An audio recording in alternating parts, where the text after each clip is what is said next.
がとうございます、先輩。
What is up? What is up, guys? Welcome, welcome, welcome. Makoto, I'm like trying to get pre-stream set up and you drop in the supers. What is... Thank you so much, Makoto. Thank you so much. I appreciate the support. I'm glad that you're enjoying the Mushoku Tensei content. It has been quite a journey, and definitely everybody that supports it has been great. Been great. It's happened because people support it. So, what is up, chat? What's going on? I know I skipped a week. I told myself I'd stop skipping weeks. And last week I ended up skipping a week. It is what it is. It is what it is. It helped because I was able to get caught up on a lot of stuff that I need to get caught up on. That's an absolute lie, by the way. I did not get caught up on anything, even though I told myself I was going to get caught up on things. I'm like, I'm not going to stream, but I'm going to get caught up on things, and I don't. So, it is what it is. It is what it is. What's going on? We had a few people before the chat popped in here. I don't know how to say that. Mid as F, besides Tanya. I'm guessing it's in reply to the live message, which the live message on Twitch asks if the season is S tier or F tier.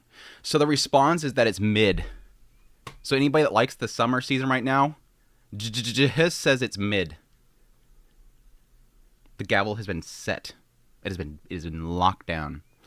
But I don't agree. Obviously, I do not agree, but I do like Tanya. So, like, I'm with you on one thing. We're cahoots with one thing, but the rest of it I cannot go with you on. But, anyways, what else? Makoto again popping in to say that they paused to get the pause the novel analysis to pop in and say hello. Again, thank you so much, Makoto. I really appreciate your support. Again, it's you guys that keeps things going, keeps the coverage going. Eventually, I'll run out of stuff. We're down to like the last like 2 Mushoku Mondays, I think. And then we're gonna finally wrap up Mushoku Monday. It's crazy to think that literally in 2 weeks it might be over. I might do like a wrap up video at the end of it, just to kind of, I don't know, maybe do a live. I don't know. Maybe a live on Monday, the usual time. I don't know if folks would be into that or not. Just like to have some chat, do a live tier listing, have people yell at me about my opinions on tier listing. I thought it would be fun. Do a live tier listing. The next series is Ascendance of a Bookworm. I was fighting between that and rezero, but I decided Ascendance Bookworm because it's done. rezero, who the hell knows when that one's done. Though by the time I got to the end where they're currently at with rezero, by the time I get to that point, it's probably gonna be over. But because you know me. Anyways. Cheto, what's going on? Welcome to the stream. Tired Squirrel, what's going on? Welcome. Nemo, how's it going? Welcome to the stream. Leduan Hunt, welcome. Hope you're doing well. Hello from Australia, says Tired Squirrel. I have a few people that I know that are from Australia. I rarely have people that I know from Australia that aren't like really cool people. So, I mean, there's probably really bad people from Australia. I mean, I can't claim that everything about them is great, but like I used to podcast with an Australian. He was really cool. Of course, we have our moderator on a Discord is Australian, so a lot of good people from Australia. So even though everything's backwards over there, your toilets go backwards. It's weird. I think you have a gravitational issue because you should be falling off the planet. It's weird. It's weird down there. It's the down under, where the dingoes steal your babies and stuff. But again, welcome to Tired Squirrel. Jessica, been waiting for this. I hope it's what you expect. I hope it's everything that you wished for. A late start. Got person throwing supers and throwing off my entire schedule here. I've been late a week, but I'm glad. I hope this is what you're expecting. This is what you came here for, right? But welcome. Cheto, are you watching Gohan's Heavy Night Class show? I watched an episode, and I really don't know if I want to even bother continuing, because it's like, that show gives me a headache. It's not even just the fact that it's Gohan's being Gohan's, and they just, like, for some reason, the camera has to constantly be flipping, like, it's almost like they're playing a third-person game, and there's a Joy-Con drift. They're playing a third-party game, and the Joy-Con drift is flipping around circles. Desmond, thank you for the follow. Welcome in. Yeah, like the Joy-Con drift show. That's what I'm gonna call it from now on. It's the underfoot camera perspective Joy-Con drift show. But no, yeah, I have watched it. We'll see. You rather like it or not? Rather like with the season? I like it. There's a lot of stuff in the season that I like. Now, a lot of the stuff that I was excited for isn't turning out as great as I thought they would. That happens every season. I try to keep positive with every season, and there's a lot that kind of just... We'll get to it eventually with the list, obviously, but... I'm saying this season is very good on the higher tier seasons. Yeah, I think compared to a lot of other seasons, it's really good. Yo, Andrea, Mushoku controversial this season too? Is it controversial this season? Dude, I don't know anymore, right? Axel, what people find controversial is up to the...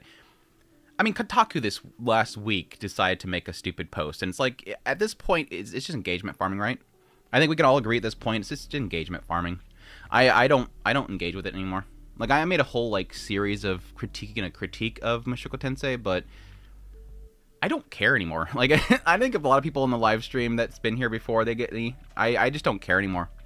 Like, there's like literally every single day there's a post about, like, there's review bombing on IMDb. Oh my gosh, this one's being review bombed. Look, Mushoku Tensei's getting attacked. I don't care. I just don't care anymore. Like, I legit don't care anymore. I think a lot of it's just engagement farming, and I'm just tired of engaging with it. I could probably make a lot of money engaging with it, and it's tempting. It is really tempting to engage with the engagement farming and just feed into the, oh my gosh, there's a post with 100 views on Twitter, and people are outraged. I don't care anymore. I just want to talk about anime. So if you don't like the engagement farming and controversial stuff, this is where we talk about how Tanya artillery fired a village, and, the major decided to plug into everybody else, and they got to see her doing naughty stuff and feel it too. That's what you're here for.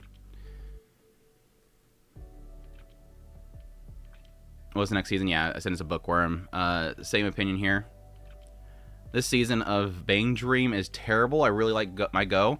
I was wondering about that. I haven't actually touched the new Bang Dream, and I was kind of curious because I haven't seen most people that like are super big on those shows. Like they haven't been talking about it, so I'm like, that's not a good sign. That's not a good sign. Lars Pigmill, I'm guessing is how you pronounce it. Welcome. Chainsmoker Cat is also fun, but overall there's many flops. Did you check out Sparks tomorrow? My gosh, that's going to be a big talking point today. We're going to talk quite a bit about Sparks tomorrow. That's just a taste. Not working. It's just not working. I don't know what they're doing with that show. It's just not working, unfortunately. I made a whole video on the first couple episodes, but yeah. Higher cheer for a lot of the season, yeah. What's up, Hanako-kun? Hope you're doing well. What's up, Philip? There are loads of good anime this month. Yeah. Yeah, we have rezero coming back. Don't forget that. rezero is coming back, so... Philip Murphy, welcome. There are loads of good anime this month, yeah. Australia is Australia. Austria is not... I thought you said Australia. My brain read Australia. I'm so sorry. I don't know anybody in Austria. I went on like a long old tangent about Australians. You're like, dude, I'm not Australian. My brain read Australia. I'm so sorry. I'm still waking up, apparently. Coffee is still right here, by the way. My apologies to everybody that's from Austria right now. So, yeah, Austria. I love people in Austria, especially Tired Squirrel. Tired Squirrel, everybody I meet from Austria is great. Especially Tired Squirrel. I used to not do a podcast with an Austria person. Anyway, sorry. I am bored. I'm sorry, Hanako-kun. I don't even know you were streaming. I only watched your videos, though. If you posted on Twitter, I couldn't see because I got my account suspended. Ew. Bummer. Bummer. But thank you for following, though. I appreciate it. I lost my spot again. Chainsmoker Cat got really bad opinions from Japanese people, but somewhat Westerns are liking it. Yeah, again, that's another one of those engagement farming things. Chainsmoker Cat's not being, like, review bombed or hated by Japanese people. Somebody with an account in Southeast Asia made a critical post about it being disgusting, and then everybody quoted that and said, look, Japan hates it. And it's like, that's, well, one, they're not in Japan, and two... most Japanese people really love it. They like the art style and everything. So again, another one of those engagement farming things. Hey guys, look at me. I'm translating for Japanese people and speaking for them, and people just kind of run with it. It's not true. Japan does not hate Chainsmoker Cat. They actually really like it. Because they have a sense of humor. Shocking, right? The Japanese people do have sense of humors. What's up, Andrew? Hi, Andrew. Finally managed to catch a live stream. Loving Mushoku Tensei Bookworm and Mongolian anime this season. Absolutely stoked to hear you're starting Mine Mondays. Yeah. I'm looking forward to it. I gotta make some emotes. We gotta swap out all the emotes from Mushoku Tensei stuff to Mine stuff, or Sense Bookworm stuff. I gotta get a really good Ferdinand emote. But yeah, looking forward to it. What's up, Church? Japanese people are divided on Yanineko, just like Westerners. Yeah, like, that's crazy, right? Some people like something and some people hate things. There's a habit that people have, I think, of generalizing. There's a significant habit of people to generalize that this is what everybody thinks, because I found this one post. And that's what I think I hate most about social media in general, is people, like, they quote something and they say, oh, people are outraged. No, that's... yeah, it looks like there's only like 300 likes on that, so no, I don't think so. I don't think so. People could call him Rudy a 50-year-old. Yeah, it's never gonna go away. That people have a difficulty with disconnecting reality, and that's the difficulty there.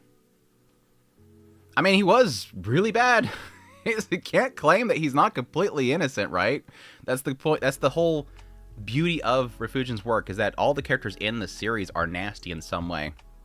It's just what they do with it after that point and what you can learn from it. I don't think people have it. I think people have too much of a habit of either trying to overly defend something or overly criticize something. There's people just don't like to like sit in the middle and kind of observe what's happening on their pages. I've got 8 hours train ride tomorrow, so thanks for the streaming tonight. I'll definitely help keep me entertained during the journey. Well, how about a safe trip? Well, it's a train. Well, it's still a safe trip, right? It's a train. I want your train to be safe. Man, I wish we had trains around here. Like, I've had so many times where I wanted to travel, and I wish I could just jump on a train. It would be great if the United States had a nice train system. Our train system, last time I checked it, it's pretty much like this. Like, it's like this. It's like only from like major metropolitan areas to major metropolitan areas. It's like it's not very efficient if you're trying to just go across country. If you got high standard, it can't be good, to be honest. But by comparison, the older animes and seasons and excited, I don't know which shows do you like the most. Well, we'll get into it eventually, but I think the thing to understand is that whenever I do tier lists of seasons, it's always based on the season that we're in. And so whenever I put, like, say, you know, like Ghost in the Shell, I'm really liking, I'm going to put an S tier. That means it's S tier of all anime. So it's S tier for this season. And I'll give my reasons why I like a series or not. It's not really necessarily to say that you should like this or that this is the greatest thing ever. It's really to give it a sense about the vibe of every show. So you can check it out if you haven't checked it out already. Haven't seen Mushoku Tensei, but I saw the latest episode got a 6.6 rating on IMDb, and people are blaming ReZero fans. Yeah, the IMDb thing is just so getting tired. I hate, like, every single day it's IMDb, it's rated this. I don't really care. I don't care what the rating is on IMDb. Nobody's gonna be on IMDb and go, oh my god, what's this series I've never checked out? It's not like it's gonna be positive press for the show or anything like that. Nobody cares about IMDb. I mean, some people do, but they're very... It's like this little group, this little bubble, this little pocket of people on the internet. I am a ReZero fan. It is not us. Yeah, I assume, like, it's just a small group. Like, one case there was people talking about, there was ratings on, I think it was Mal. And they used, like, they went and used, like, some code to, like, figure out what those people rated ReZero and then compare it to what they rated Mushoku Tensei.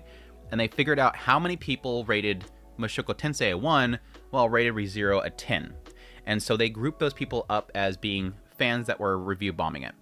And it was like an absolutely insignificant amount of people. We're talking like 80 amongst thousands, and they're like, oh my gosh, it's being review bombed. It's like, really, people? Really? And when like I said last week, over the course of the season, those votes or those reviews will become more and more insignificant because Mal has a weighted system based on how many episodes you've actually watched. It just doesn't matter in the end. Really, it doesn't. Really, I think Sparks is decent. It's not great. Yeah, it's just decent. It's not doing anything incredible, but it's not terrible. I'm overheating. I am ready for ReZero to come back. Do we have, like, what, 2 weeks? It's like 2 weeks, I think.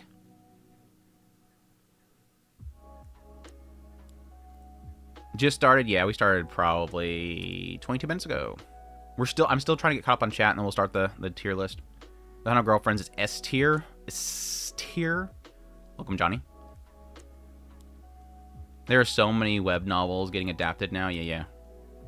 I'm always looking forward to mine reviews, and I can't wait for you to start mine Mondays. Yeah, I can't wait for it either. I'm jazzed for it. Super jazzed for it.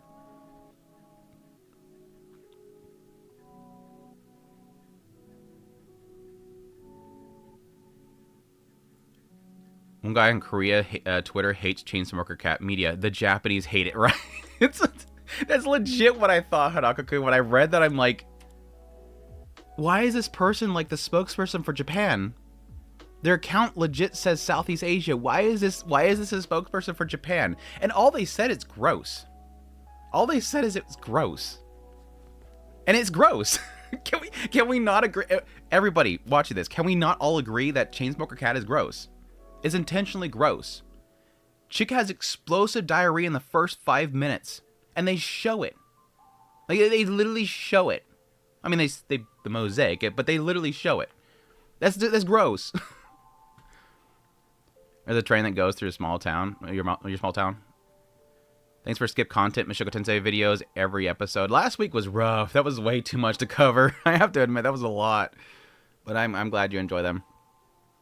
We can all agree that Mushoku Tensei first place, right? We'll see.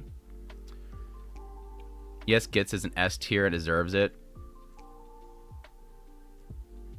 Yes, not us. I love both shows. Yeah. That's what me. I was like, I don't get the whole like fight between ReZero and Mushoku Tensei. I think it's legit like this small group of people that just want something to fight about. I literally don't think most people care. Like, of the mass majority of Mushoku Tensei and ReZero fans, I think most of them watch both of them, and most people don't care what the other one is. Like, even if they watch ReZero and then they go and watch Mushoku Tensei and they go, oh, he's gross, I can't watch this, that's it. They don't engage with it anymore. Like, they're literally like, okay, is the next season of ReZero out? They don't even care about this, like, pocket of people online that wants to constantly fight over something. It's like, once you really kind of step back and realize how insignificant things are in the internet, it makes things a lot more easier for you. How I'm back from Tristan ratings to the live ratings. To the live ratings? From Tristan ratings to the right? What? Shujo Donna, what are you talking about? Mushoku Tensei is the greatest anime of all time. No debate. Love your videos. Thank you so much. I appreciate it.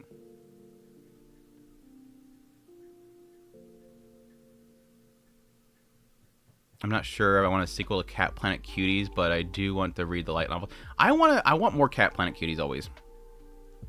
Also, hello. How's it going, Zombie? I'm a ReZero fan, and I'm also a Mushoku Tensei fan. I enjoy both shows, and I couldn't be happier. Why is it so hard? Do we legit have a sense of Bookworm, ReZero, Mushoku Tensei, and Tensura in the same season? Oh yeah, and Tanya the Evil. We have 5 of like the coolest and most unique Mushoku Tensei, most unique isekais in the current season. I was reading something at the same time. That happens every now and then. It just kind of the text hits the eyeballs and goes straight out the mouth. Like it just doesn't compute in the brain. Goes straight out. Where do you put Kaiju Girl Comedy? I haven't started it yet. I need to. It's on the docket before next week. We're gonna tier list half of these, by the way. I swear to you, we will tier list half of these. But it's on the docket for this week. I'm gonna probably this coming week probably do a video on this one, and then I will probably do one on Caramelise. How do they pronounce it in the anime, by the way? Is it Caramelise?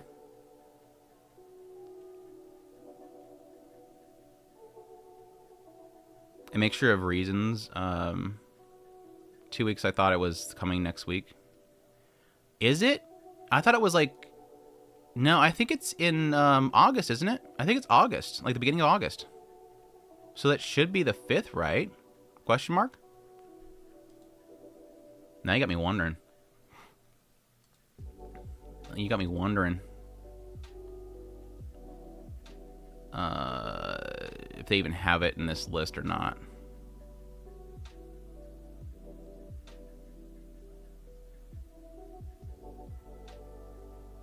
Uh, 19 days, yeah. That's right? 19 days?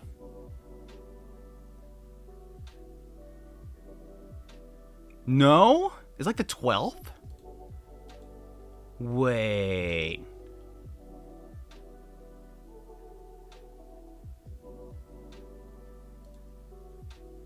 "19 days. The 12th. I'm sad. I'm so sad. I'm so sad. I was expecting that to come back already. That's a gut punch. That just ruined my day. Why did somebody have to question that now? I wanted to complain about that later. Ugh. Big ugh. Thanks. Ruined my day. It's not a one core break? No, it's not. 2000 light novels, yeah, translated yet. I'm not a Mushoku Tensei fan, but I'm just not interested. I have nothing against the series. Right. If the internet will work, though, I'm here. Awesome. Greta will skip Spark because still considering to watch it, but way too many good shows. Yeah. There's plenty to kind of enjoy right now. What am I senpaiing right now? D-Lit, thanks so much for the sub. 3 months at this point. D-Lit, you're a crazy, crazy mad lad. Thank you so much for the support. I appreciate it. Hope you're doing well. Gross is the point. Yeah, right. I feel represented by a cat girl. The cat girl's representing you. That's appreciated. I want to rage HXH Hybrid X Heart 2015. Only 1 season and 10 light novels. What is the doggies upset for? I might have to check on my doggies. They don't quiet down. Chainsmoker Cat does look gross, but that's fine. Yeah, I mean, that's the whole point. It's a very gross humor overall. Like, in the second episode, they legit have, like, they force one of them to wet themselves, and then that one, like, jumps in their face. Like, just, like, legs locked on the face just to get her back. It's stupid and disgusting. It's legit stupid and disgusting. It's like its own humor. I enjoy that show. It's gross sometimes. I find the charm. Cat Girl is my top anime of the year. I'm weird for loving Mushoku Tensei and ReZero and feeling lucky being able to watch. I'm 100% with you. 100% with you. And again, I think that's most people. I think that's legit most people. They don't care about the fighting. I like Chainsmoker Cat.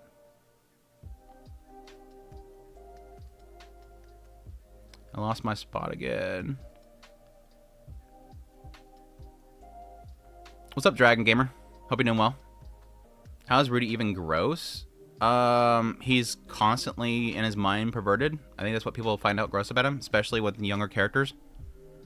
I mean, there's no. I don't know why it's problem with pointing that out. It's disgusting. It is disgusting that he does, find certain things to be attractive. Some of the experimentation that he was doing before he died is not really a good thing, right? We can all agree with that. Again, I don't get the whole you have to be 100% supporting and 100% like against. Like, you can acknowledge that yes, it is fiction, but you can also acknowledge that what he's doing with like his nieces is not appropriate. It's extremely inappropriate. But that should be wrote. Like, again, I've always acknowledged that. That's something that should be wrote. I don't want that censored. I don't want that to be non-existing because it is a story to be told. And even he himself acknowledged at some point, wow, now I understand what that felt. I'm trying to be vague a little bit here, so if that didn't make any sense, it's hard to really say without spoiling things. So I need to say that I am enjoying Ogre Bride that is next, right? There are obviously 5+ light novels that are not translated yet.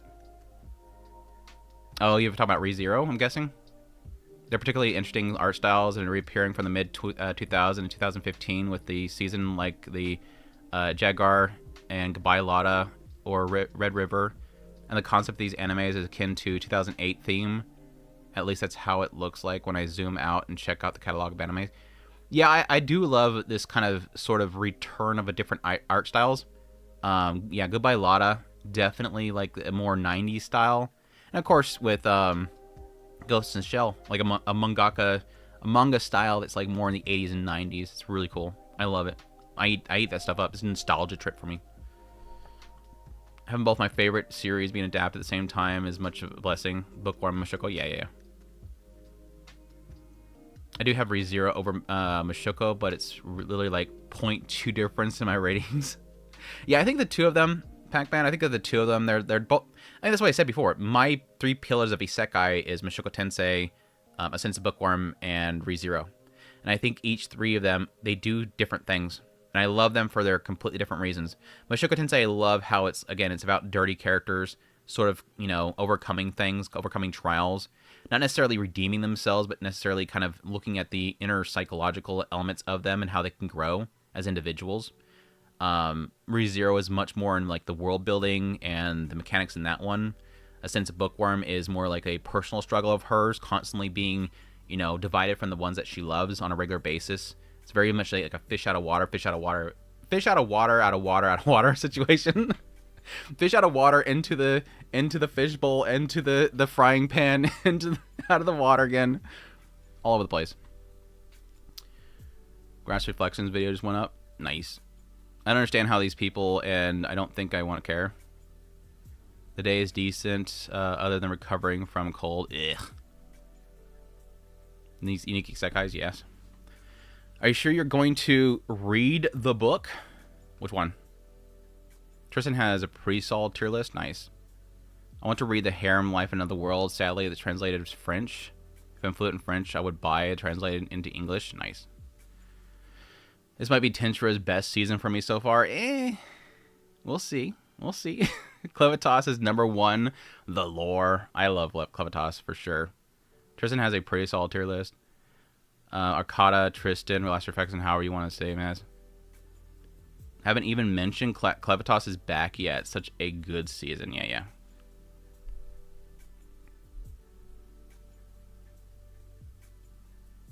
I see a lot of pictures.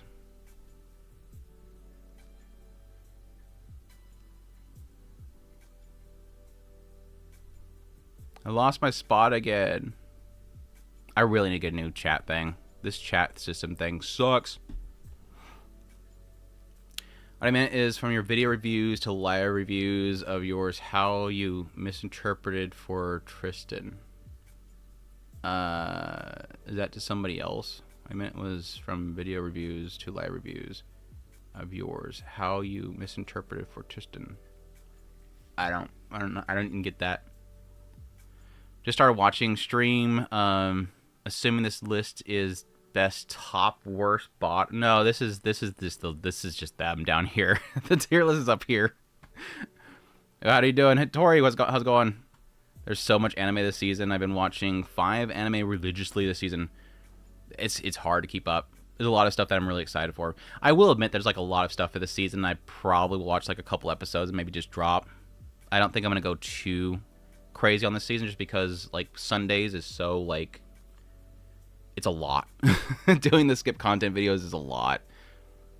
And plus I'll be starting the Ascendance of Bookworm stuff here soon. I'm gonna be kind of jumping into that one pretty quickly too. How am I doing? Doing good. I hope you're doing well. He's perverted just like me.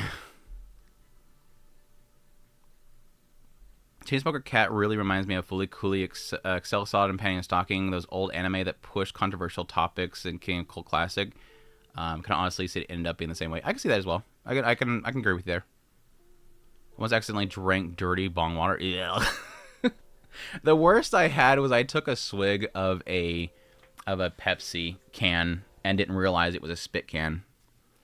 It like the moment it hit the tongue, it was like puke. Oh god, it was nasty. Yeah, he has issues. Better for him to do crimes than real person. I got spoiled for Zenith and Orsted like weeks this week. Kind of annoying. Oh, that sucks. Yeah, it's fictional after all. Go wild. If you can tell topics of fiction, then where should we be? Yeah, I guess the problem is like the moment you censor one thing, it's like where does it stop? That's always been my argument. Where does it stop? That's the biggest point for me. Tell the stories and we can examine them. Do not censor. Yeah. I agree. The spider tanks are my favorite characters. They are nice. I love them. We finally got them being all goofy this last episode. I loved it. Being a perverted isn't that bad compared to some of my faves. Being perverted isn't even as bad as compared to some of my faves. Yeah, I mean, I think there's a lot of, it's one of those kind of like, why is this one the hole up? Like when pretty much every character has like, and a lot of series are very nasty characters. I mean, I always point out that we had this one situation where somebody was being critical of, I don't think it was Michiko Tensei, it was something else. And they had a profile picture of, I'm blanking on her name. The chick from Chainsaw Man. Shoot. The main chick from Chainsaw Man. Why am my brain not braining right now? Makima. You had a profile picture of Makima, and I'm like, Makima is legit a groomer. Makima's a groomer. Like, why is it like this whole, like, rules for me, thee, and not for me kind of thing? It's like, when it comes down to it, all these stories, all these shows have something in them that's problematic. Can we not agree there? Can we not agree there? It's crazy. And I don't mind that. I don't care. Again, Makima being that character in that story is perfectly fine. It's not that I'm going to throw it out.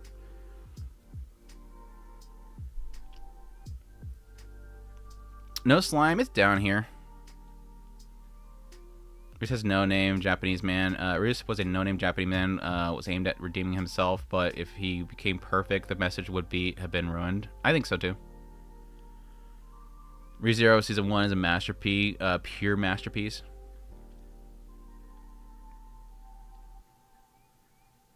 I love how we're never going to get to this tier list. I love that we never get to the tier list.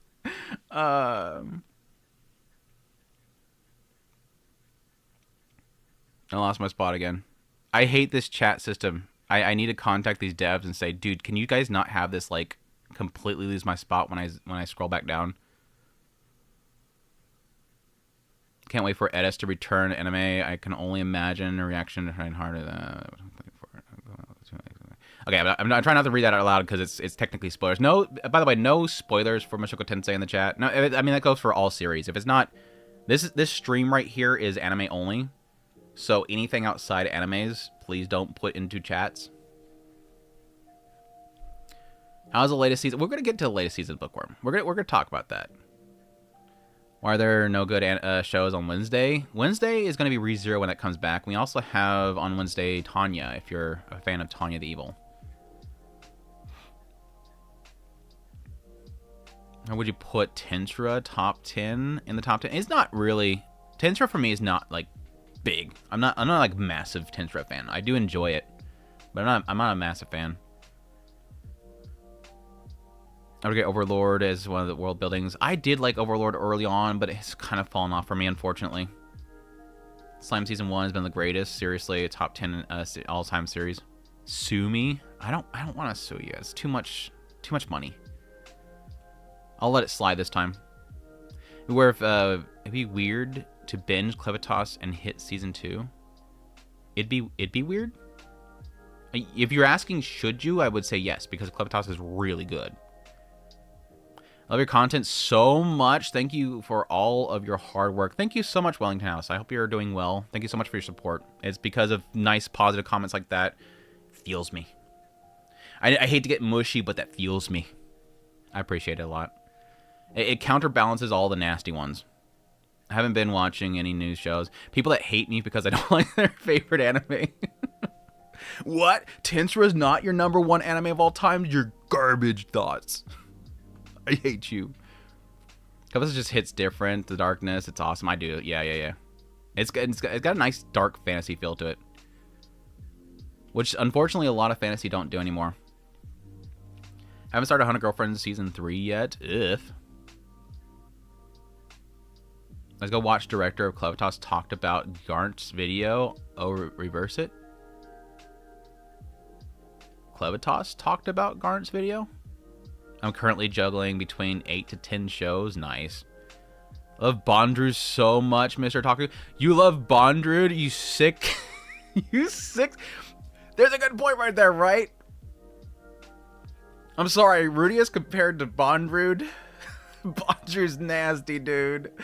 Bondrewd's nasty, dude. The crimes, the actual damage that Bondrewd has done. You want to talk about that? Thank you, OG. 100 Girlfriends Who Really Love You. Season 3 had usual subbing silliness. Yeah, I talked about my last video. I'm like, why'd you try to make this girl make sense? You literally took somebody that makes no sense to try to make them make sense. Thanks, Hanako. There's so much going on right now. It needs to be watched, even if later on in the binge. I've got Bookworm, ReZero, Mushoku Tensei, Gits, Master Swordsman, Sparks Tomorrow, and Yanni Neko. That's a good list. That's a good list. No, it wasn't Power. Although Power is great because Power likes to leave her in the toilet because she thinks it's great. I know this is really stupid, but like, anytime. Anyways, I'm not gonna bring that up. Every time I run into a situation where somebody leaves it, I always think of Power, and I tell people, look, you're not gonna assert your domination by leaving it in the toilet. Go flush it. I still love that scene so much. I'm sorry, it's stupid. I'm a child. I'm sorry. You groove me. Right? It brings up the funny question mark, right? It's like with 100 Girlfriends. It's like, yeah, I would totally love that hot teacher from last episode. Totally allow it. But again, he's acknowledging that it's fiction. It's okay, she was groomed because she's hot. Right. It's okay, right? Right? It's okay, right? This is a joke. Thank you for putting that in parentheses for someone for somebody else that reads it, right? Clevitas went from wanting to annihilate humans to just taking a piss from them and shits and giggles. Right, yeah. Let's focus on the tier list. No, we will sit here and talk to the chat for another 5 minutes, at least. Tier list is like, I like this show for this show and not tiering. Can I at least do joke spoilers? I mean, as long as you... I don't know. Probably not. Just probably not for the sake of the chat. You could put it in the premiere whenever we do the premieres. Are you serious? No good shows Wednesdays this season? Sagaton the Evil, Clevitas, Tomb Raider King. But to be fair, Tomb Raider King isn't really hitting for me. Yeah, and that's technically Danhwa. Right? Is that Danhwa? Or is that going to be... Is that Japanese... produced? Question mark. No, because it's Aniplex, isn't it? I don't remember. Yeah, I forgot Clevitas was on Wednesdays. Overlord has left out details from the light novels. I would assume, yeah. What's up, Draconic? Hope you're doing well. The skip content videos, you really make me understand more about Mushoku Tensei. Well, I'm glad that you enjoy them.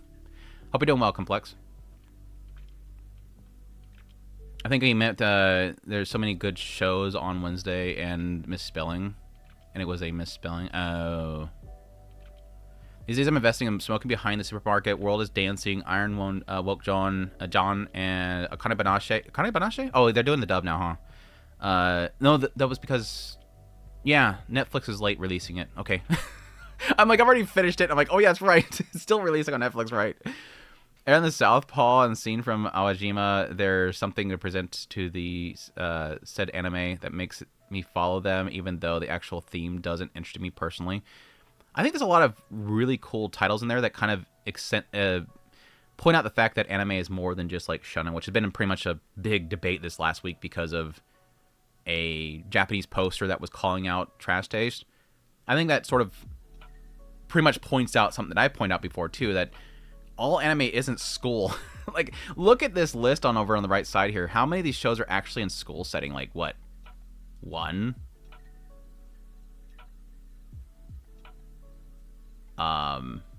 Is that it? 2? Technically, sort of. It's kind of a trick there, sort of, I guess. That one, but it's college. And that one. There's not many, like, school setting shows in this list. It's just that we only talk about them. It's like, oh, all anime is school setting. No, it's not.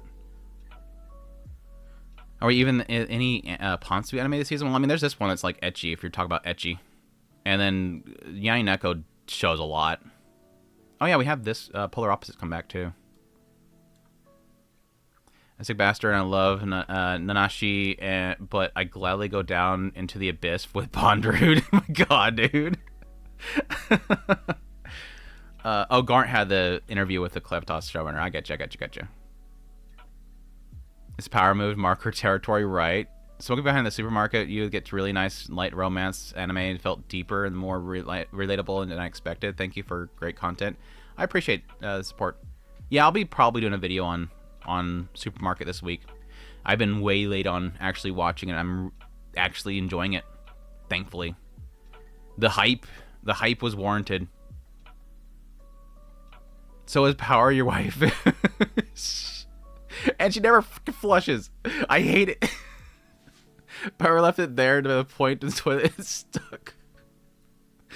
I can fix her. I love how the chat's like so behind me because I'm trying to get caught up. Bondru war crimes are just experiments, right? Harem anime, waiting to see if someone makes a harem which 1,000 women, since our brains can only remember 150. It would be funny to see how many a man can handle 1,000 ladies in fiction. Maybe that's why they cut off at 100. Doing good, Draconic. Some of you will die, but that's a sacrifice I'm willing to make. Bundred, probably. I read the Tomb Raider King manhwa. It's cool for a while, but it just gets repetitive after a while. Yeah, I heard that a lot of the appeal is the stories of the artifacts, question mark.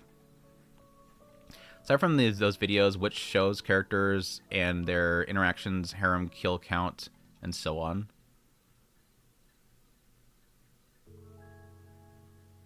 What? That must be like play off something else. That is true. Anime has been just shonen, same for school. Yeah. Also, reskip content series. I appreciate Andrew integrity to not include spoilers for anime only reviewers. Not all YouTuber creators are. Yeah, I try to make it a big point of that. Sometimes I'll catch myself mid sentence, kind of going into it, and realize no wait, because I think that for me personally, I think it's been well to sort of like, section that off with the Mushoku Mondays. Like, we got to get all of our systems on the Mushoku Mondays premieres. We get to just talk all the spoilers. But now it's like going outside of that pocket. You gotta keep that stuff locked up.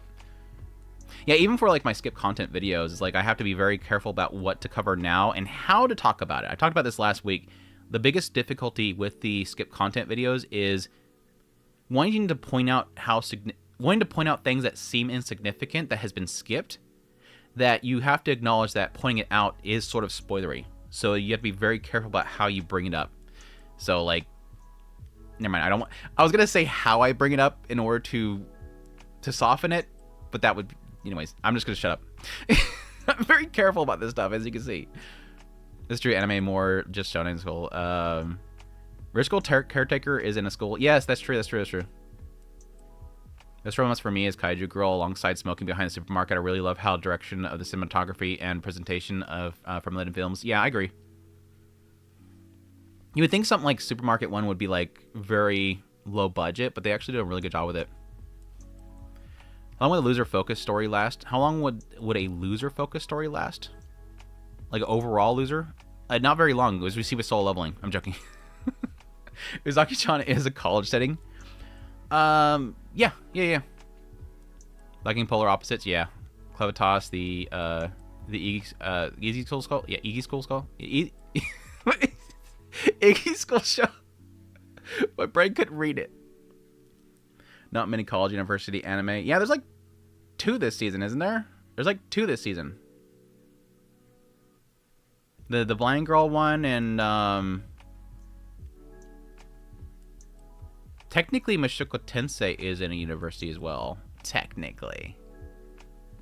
There's one more, isn't there? One show I watched this season is the new Gohan's anime, and it's getting motion sickness 100%. I love most girls' neglected shows. Most of the girls' neglected shows? You love the girls' neglected shows.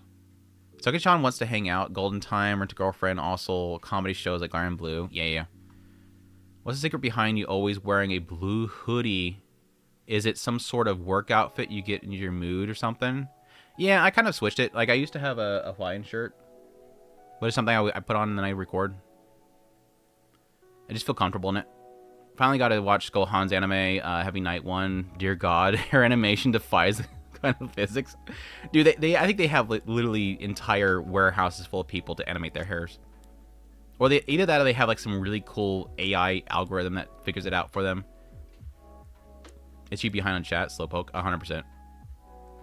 I happen to like school setting shows. I just vibe with them more. I don't really care for the office romance. It's just I'm not sure why. I've tried to watch Senpai is Annoying. You didn't like Senpai is Annoying, Hattori? Gut punch for me. I like that one. Have you tried Servant X Service? Is it Service X Service? Is it Servant? I think it's Servant X Service. God, it's been so long. That was a really good one. That one and Working. Working's great too. Never mind high school settings. American shows do same thing. Yeah. Let's Genghis Khan with 1,000 wives. Did Trash Taste never watch High School Musical? I don't think so. I don't know. I really don't know. Tiny Senpai is Annoying. Office rom-coms. Yeah. Watakoi, yes. Watakoi is a really good one. Anime Arise, they scroll through still images of characters, one being anime manga characters with most wives and lovers, biggest harems.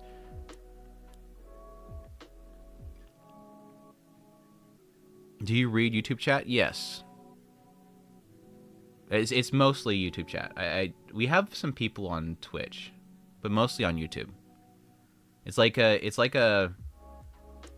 1 to 10 ratio of chat for YouTube and Twitch. For this reason, that makes sense.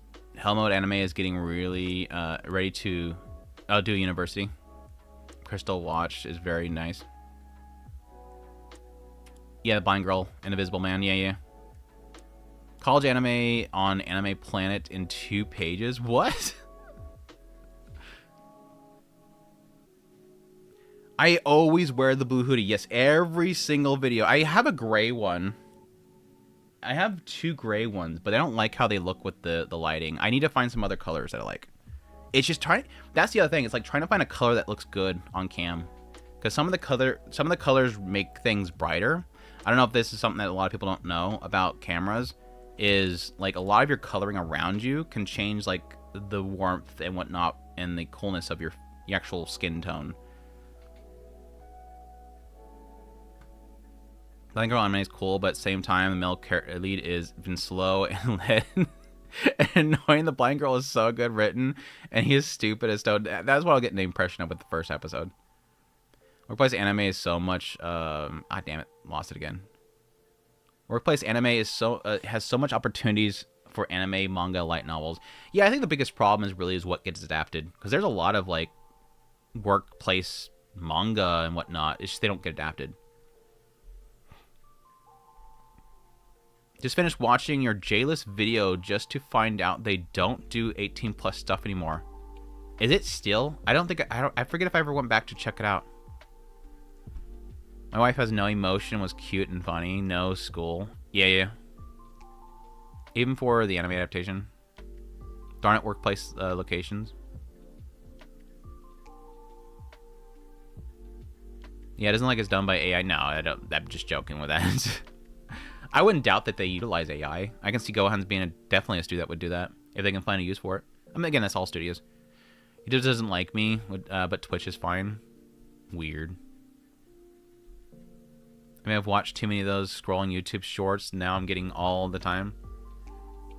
Every clone of Andrew wears blue hoodie.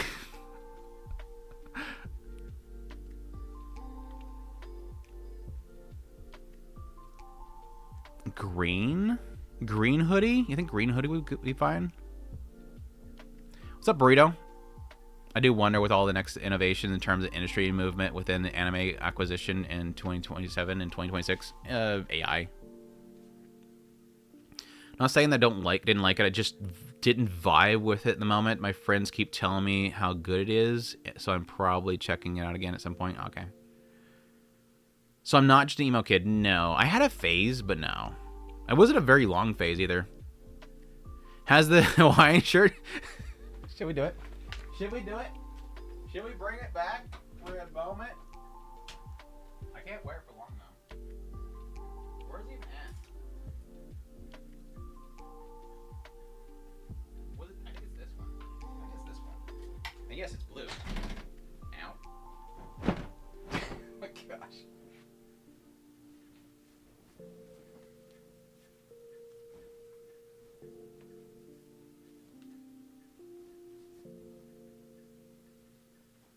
There. Just for the chat. Just for the chat. I won't wear it long because it's going to be hot, but... Just for you guys. Bring it back for like 5 minutes. For those that have been back... For those that have been around for more than like, 2 years. The Hawaiian shirt. Have I not seen the non-Hawaiian? No, I've seen some, but I have not kept up on it now.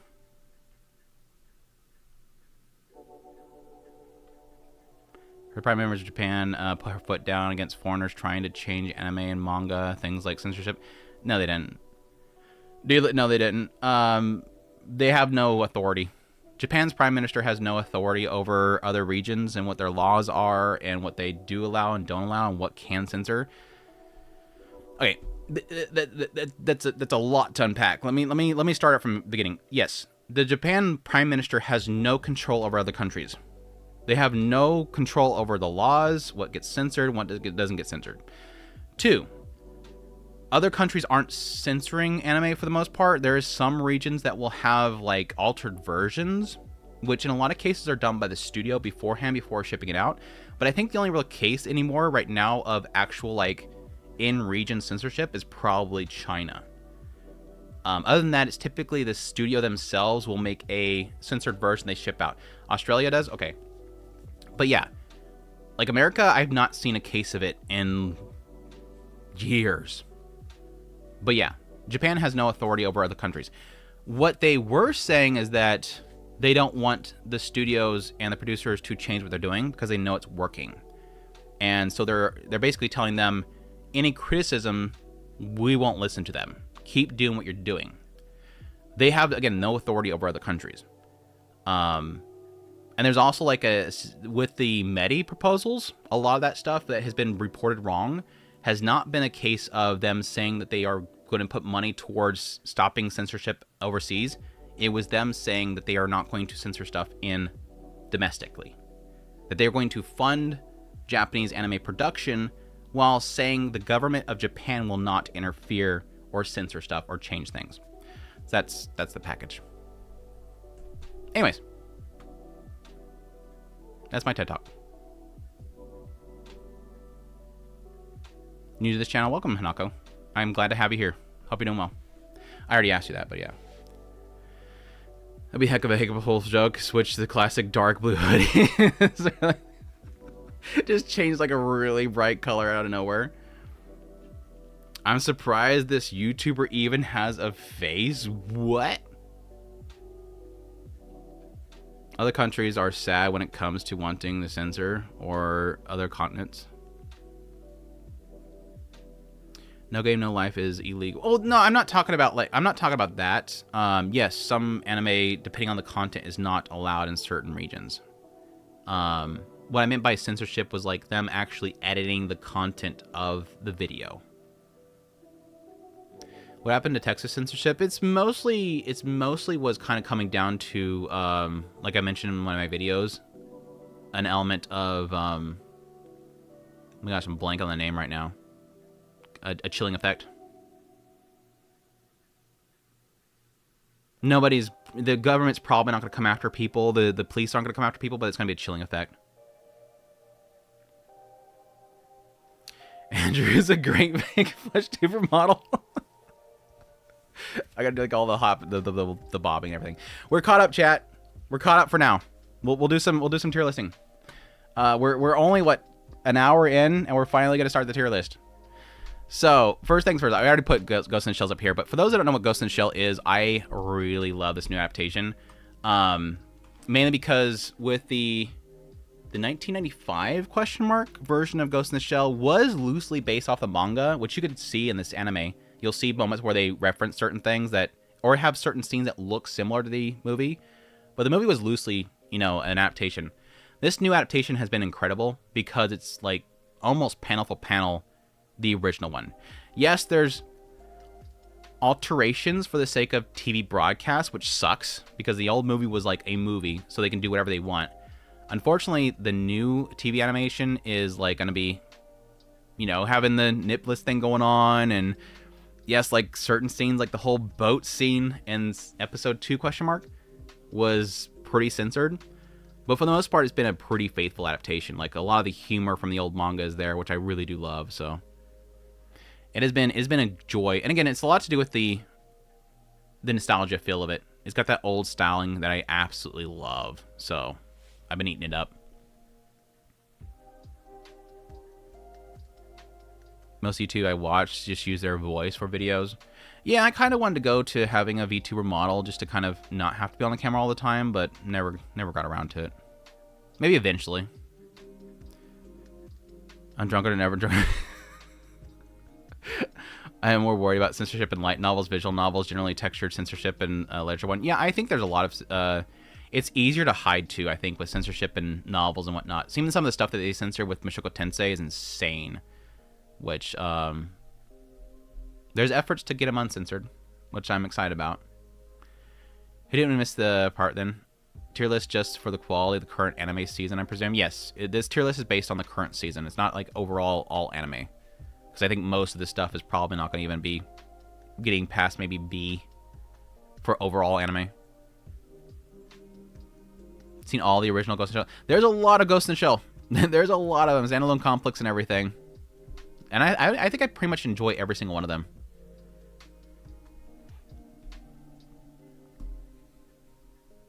There's a lot of groups here politically who ban ecchi anime and manga in Australia. Ugh. See the major lesbian orgy adapted in the version. Whenever show. Yeah, the manga crazy. The manga in that scene's crazy.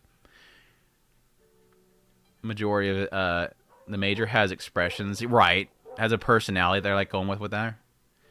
I like Mushoku Tensei. Nice. We're just getting started. Yes, we're just finally getting started. Is Ghost in the Shell S because it's personal? Because it's personal? Well, yeah, this tier list is me. This tier list is my tier list. I guess if that's the question mark, yes, this tier list is in fact my tier list. Will your VTuber model be based on Orsted? I could do that. We've talked about actually doing that. Give my Orsted voice to every... Dude, I don't know if I could do an entire video just doing nothing but Orsted voice. I probably could. I've had long Mushoku Mondays where I had that voice a lot. There's already a guy saying that it was made gets woke or something. Hate political. Yeah, I can see them saying, oh my gosh, they censored it because of the woke. No. It's Japanese television broadcast laws. It's literally for their own sake. It's to broaden the market for people to accept it. They want Japanese people to watch it too, and a lot of Japanese people will not watch it if it has nips everywhere. Just want to thank you for getting me back into anime. Keep up the good work. Thank you, Number. Hope you're doing well. I'm conflicted on the new Ghost in the Shell. Why? Started watching it earlier 2000s anime Gantz. Yeah. I'm waiting for more come out. Binge it. Same for The Witch of Mongolia. My brother during COVID was able to get Ghost in the Shell on all on Blu-ray. Nice. That's a good watch. Also, I'll pay for top 5 of me this season. What's up, Rohan? Oh, good. Also, Leo P for top. I used to say it again. What's the Flash YouTuber no longer good? What's the Flash YouTuber no longer? What? If you use the Orsted, your subs would be free with Flea and your subs with Flea and Fear. It took me a split second to get that one. I gotta get some of these out of the way because I have not watched some of these. I'll probably do something next week on them. But let me get down to what I just watched or watched enough of. Some of these I just have not seen enough of it to have an opinion yet. I do really want to watch this really badly. Yes, yes, yes, no. Yes, yes, yes, yes, yes, yes, no, no, no, no. Yeah, no, no. George,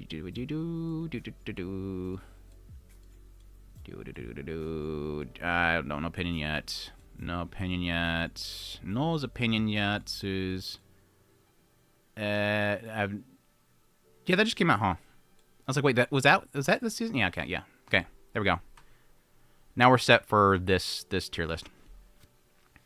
No. And to be honest, there's a lot of those that I've just pushed down that I'm probably not going to watch much of. There's like a lot of the... Yeah, this is probably not going to be a great show. This is probably just a slop show, which is fine. It's fine to have some slop shows. You're going to have to do Kendra Suda version, though. Dude, if I would love to... You're literally saying exactly what I would love to do. Like, if I had a wish... If I could make a wish come true that's not like some crazy over-the-top wish, because I would want something over top, obviously. If it was like you can have a wish, but it's like very minor, it'd be minor, but it'd be significant. I would want Kendra Suda's voice. That would be amazing to have Kendra Suda's voice. Do you mean the Mushoku Tensei? Yes, the Mushoku Tensei light novels got extremely censored. I love all the versions of Majors. 100% agree. Only 2 channels I know that show nips on TV in Japan, but both are paid, yeah. And they only certain hours a night, yeah. Britain's holding sway over the world government's media, broadcasting standards, and public opinion is so frustrating. Seeing minorities support censorship of fan service, banning multiple media is insane. Yeah. Very a bit too much for me. New adaptation. Oh, the new adaptation's humor doesn't work for you. And it puts 100 girlfriends in the dumpster. No, I've watched Polar Opposites. I just haven't started the new season. I love Polar Opposites. I just haven't watched the new season yet. So, anyways, Sparks of Tomorrow. Sparks of Tomorrow. I love QAnon. you know this is gonna go south when I start with I love QAnon. By the way, just I'm gonna preference it by saying, so you know, I really, really, really like Kyoto Animation. Like, there's rarely anything out of Kyoto Animation I just don't love purely based on art. I want to love this show so much, but it's just not. Like, I finally watched the 3rd episode the other night, and I'm like, I don't know what they're doing here. I don't know what they're doing here. I don't know. What are we doing? Hush me, what's going on? Welcome. Hope you're doing well. I love Keone, so I'll be putting it low. It's like, I forget what his name is. The guy that's obsessed with his brother. It's just ruining it. Like most of the plot line of this series is how obsessed this guy is with this other guy's brother. Like, I get it. Dude, like, legit nearly clawing his face off because he so badly wanted to make the bulb with his brother, and it's like, I don't know, maybe it's going for Fujoshis. Maybe it's Fujoshi bait. It was hidden Fujoshi bait. But I hate it. I absolutely hate it. I'm okay with the 2 main characters. It's the whole, like, I can't believe in myself versus the I believe in everything. There's an element of, like, belief and inspiration that I do think is beautiful. And again, it visually looks gorgeous. Spark Tomorrow is, like, one of the most beautiful series I have seen in a long time. But this ain't it. Like, the story I'm not vibing with at all. Spark has some really unique styles changes in it. I like how Kenichi's face went from a weird... Yeah, I'm mixed on the whole, like, comedic, like, flappy face thing out of nowhere. Like, the comedic character changes. But that doesn't ruin it for me. Can you give me an example of what got censored? With Ghost in the Shell, like, literally the character's legs all spread naked and huffy puffy. Like, the whole scene with her in the bikini, she didn't have anything on. And they showed it all. I think the event kind of unsettling for the show, this kind of show. I think the event kind of unsettled the show. The event, like the end of the 3rd episode is what I'm talking about. It's a yaoi. I have a theory that potentially the guy is not actually a guy; it's actually a girl. Like, I do have a theory there, and it's mainly around the fact that they keep showing like the outline of his underwear. Like, they show his butt a lot. And they really accent the V of the underwear. And they typically don't do that for male characters. So I'm kind of wondering if it's actually going to be secretly a girl. And they just have, like, a very male voice, or they're very masculine or whatever. I don't know. But I'm pretty sure it might be a guy. It's an odd choice. Yeah, they're very obsessive with it. Do I have a picture of it to give people an example? Let me get people an example here. They're very obsessive with it. So there has to be a reason they're doing that. Sparks Tomorrow. Let me see. My screenshot sees. I think when they're in the car, I think they do it again. Car scene. Here. They're fighting in the car. I did not get a picture of him in the car. Do I not have a single butt shot of him? I must have, like, subconsciously avoided the butt shot pictures when I was taking screenshots. I do that sometimes. I do sometimes actively avoid male butt shots. It's just I'm sorry, I'm straight. I know it's a shocker for some people, but I am straight. I think this one has it. Yeah, you can kind of see it there, but yeah, they this whole thing right here. It could be a chiseled butt thing, but in most cases it just looks like a line. It doesn't look like a chiseled butt. I'm surprised that's the only butt shot I have of this character. With how much this show shows it. Anyways, that's my TED Talk about butts.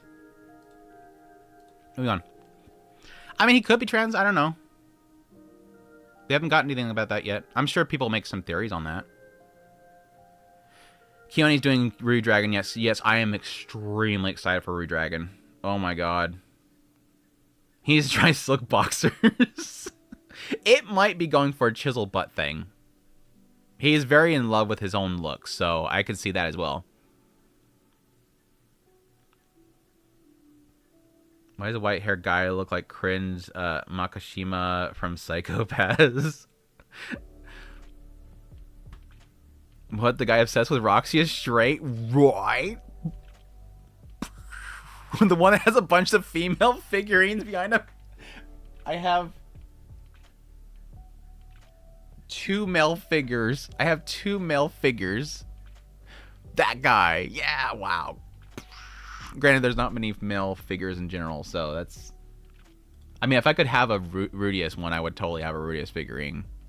I want an Orsted figure. Refugin. Get with somebody. I don't care how... It could be... I don't want it to be super expensive, but it could be expensive just because, you know, you're probably not going to sell many of them, but make me an Orsted figurine. I would take a reserved one, too.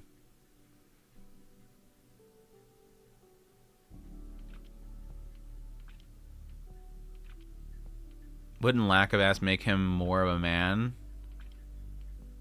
Maybe? Rejecting next year, hopefully. Yeah.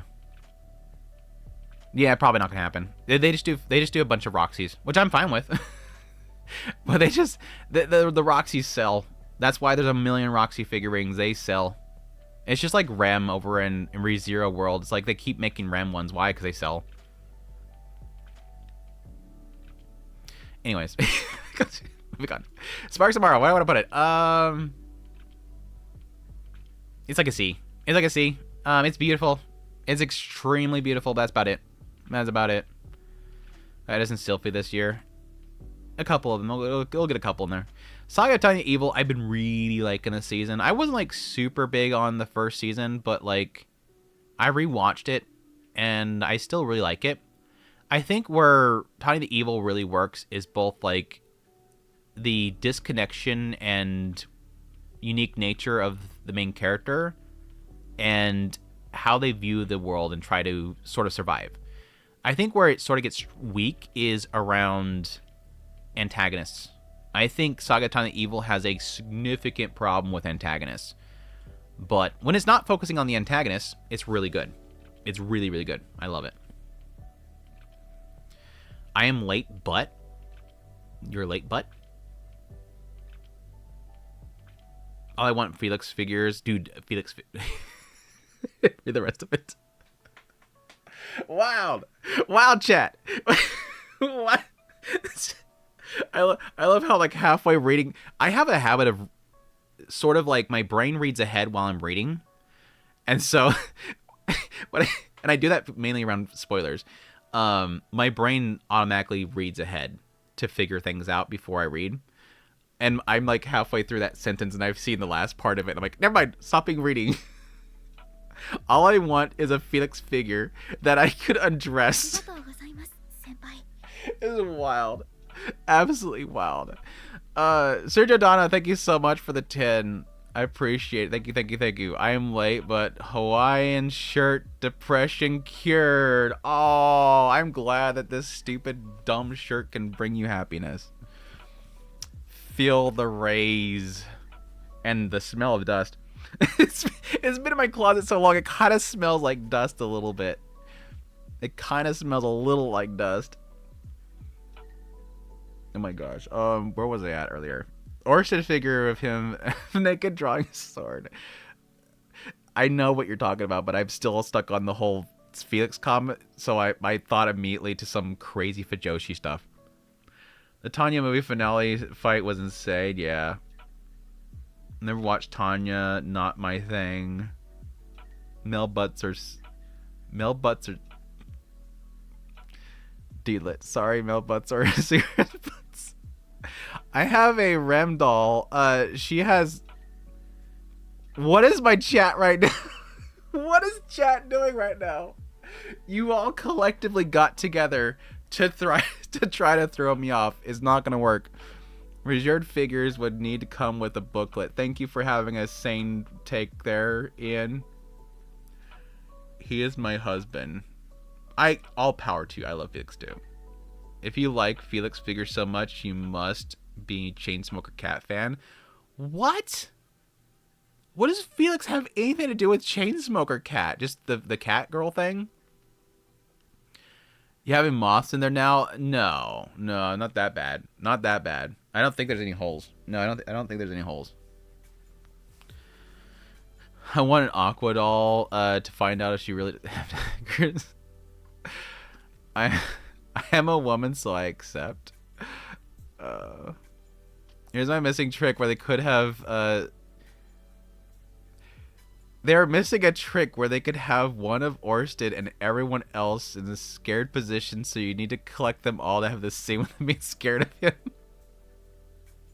You could do the whole scene on in the mountains.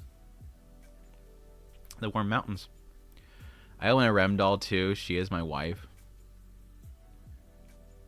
I really badly want a Rem body pillow because I legit think that she's a body pillow right now. I do have technically a scroll that is, it's the art of the body pillow, but I don't have it as a body pillow. I don't have a single body pillow. So I know, shocker for a lot of people. I have Rem and Rom and made outfits. Well, part of the outfit. Yes. I don't collect figures, but I'd buy a Yanni Neko figure. Really? Like a. I think what will be good for Yanni Neko is just like. Either like the railing where they're like chilling on the railing smoking, or like just squatting. I love Rem, but don't get how she's more popular than Amelia, at least in terms of waifu-ness. I think people really do like the dedication of Rem. For me personally, I think the appeal more for Rem for me is that Rem is more dedication and willingness to die for you. Whereas Amelia, which yes, she I think right now would easily die for Subaru. Amelia, I think the negated effect there really is that Amelia was sort of second in sort of development as a character, but Amelia also is very childish. So there's an appeal to that, but I don't have an appeal to the childishness. I think it's cute, but for like waifu character, I don't find that to be as appealing as Rem, if that makes sense. Church living the good life, yeah. As a man of culture, I like to add that Ghost in the Shell is my NAS after you describe some of the scenes. NAS? What's that short for? I'm blanking. I don't know any body pillows. Rem is hotter than Amelia. 100%.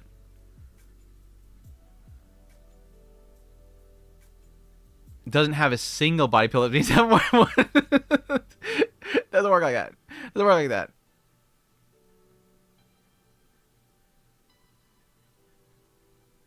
Amelia is the author, FMC. Well, of course, yeah. Furl, what's going on? Welcome to the stream. Rem, I make just fans author confirmed. What?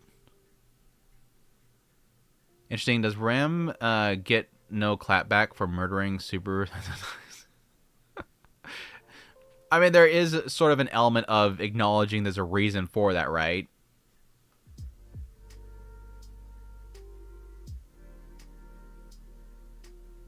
Okay, you've been redeemed for your lack of body pillow. I enjoy rezero. I'd say some close. Say that close Amelia comes across as naive and pure, but Ram tries hard, and you want to cheer her on. And she did that less. She'd have less screen time, less loss of staying power. Yeah. Now it's like Rem has 0 screen time. I think she still has a lot more screen time than other people, though, even though she's asleep.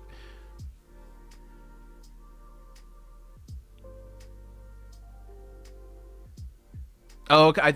I knew NASA's network attached, but I wasn't. I thought you were talking about a show, so my brain was trying to find a show. My brain was trying actively to find a television series. Okay, that makes more sense. Anyways, yeah, it was another timeline, obviously. My Yuri Little Mermaid, or Goodbye Lotta. I think so far this show is like a solid B for me. Again, similar to Ghost in the Shell, I love the nostalgic look of this show. Very 90s anime, which I adore. Has a sort of filtering to it that makes it look older. I love it. But it as a story so far hasn't really completely grabbed me. Here is the Little Mermaid story where she's obsessed with, the humans. She goes and finds the human. She turns into a human, goes there to find love, but then find out the guy doesn't like her because she turns back into a mermaid. And it goes quickly into modern times Japan, where she's trying to find love and potentially doki doki with a schoolgirl, because Yuri. I think the characters so far are pretty charming, especially the main character is a goofball. But even after like 3-4 episodes, I think 3 episodes, it hasn't really completely grabbed me quite yet. But it's solid. It's solid. Rem screen time's better than Centella. And you like Rain from A Rank Party since Roxy lookalike. I have a lot of shows that have Roxy lookalike that don't work out for me, so I wouldn't say that's gonna be like the selling point. Almost all of Subaru's best friends are killed Subaru's previous loops. If he kept his distance from everyone who did that, he'd be alone. That's true. 100% winner. That's actually very, very true. I think the only person that hasn't killed him is probably Amelia. or at least in proxy. She's rejected him.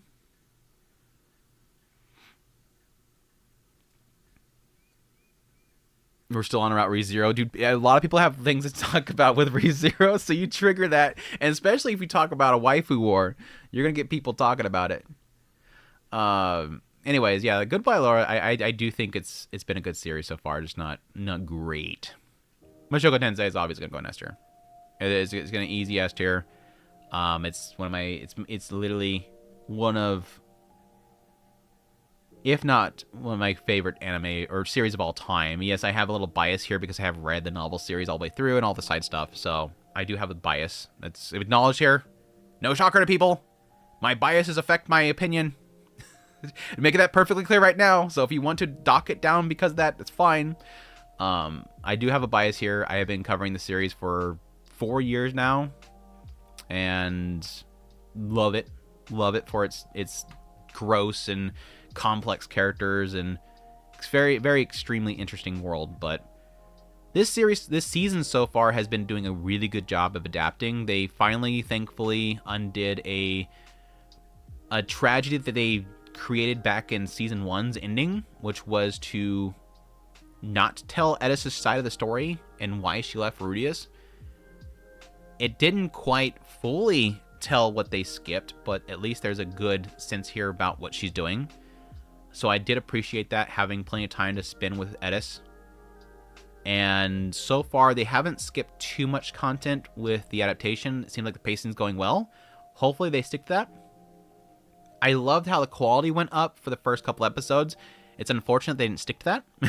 I felt like we were getting back to season 1 quality, but now we're kind of getting right back to season 2 part 2 quality, which isn't bad, but isn't great. So I'm happy still. It could be worse. It could be worse, but I think it still looks like a good show. So overall, I'm super hyped for what's to come, and I really enjoy it. Spud, welcome. How you doing? What's up, Andrew in chat? Hope your day and stream is going great. Is going great. It took us an entire hour before we finally got to talk about the tier list, which I always love. I always love when I spend like literally most of the stream just chatting with the chat, because that's what the live streams are for. I could easily make a video doing my tier list. I'd rather talk to the chat the entire tier list or the entire stream. So, arigato gozaimasu. Sergio Donna with no, that was not that's Spud. Sergio Donna gave you a 10 earlier, which thanks again. But now Spud Monkey with 22 months. I don't know why it's not popping up over here. 22 months, almost 2 years. I appreciate the long time support, man. Best series to cover 100% this season is tickling me in all the best ways. That sounds inappropriate. Should get that checked out. Especially with the point of view shots. Give the feels we get in the books. Nice, nice. W Spud. Thank you so much for the support, man. Have I read the manga for what Mushoku Tensei? No. I've read parts of it and laughed and closed it. It is garbo. The manga is absolutely garbo. The Roxy Get Serious manga is great, but the actual like Mushoku Tensei manga is garbo. I love the new term Garnt Slop. I want to use that on everyone now. There's a term Garnt Slop. Is that like Rent a Girlfriend stuff? This might be my favorite season so far. Nice. I'm suspecting they were saving the big part for the budget for later. Hopefully. Did you see that Rats the cut off points the first, second core? No spoilers, obviously.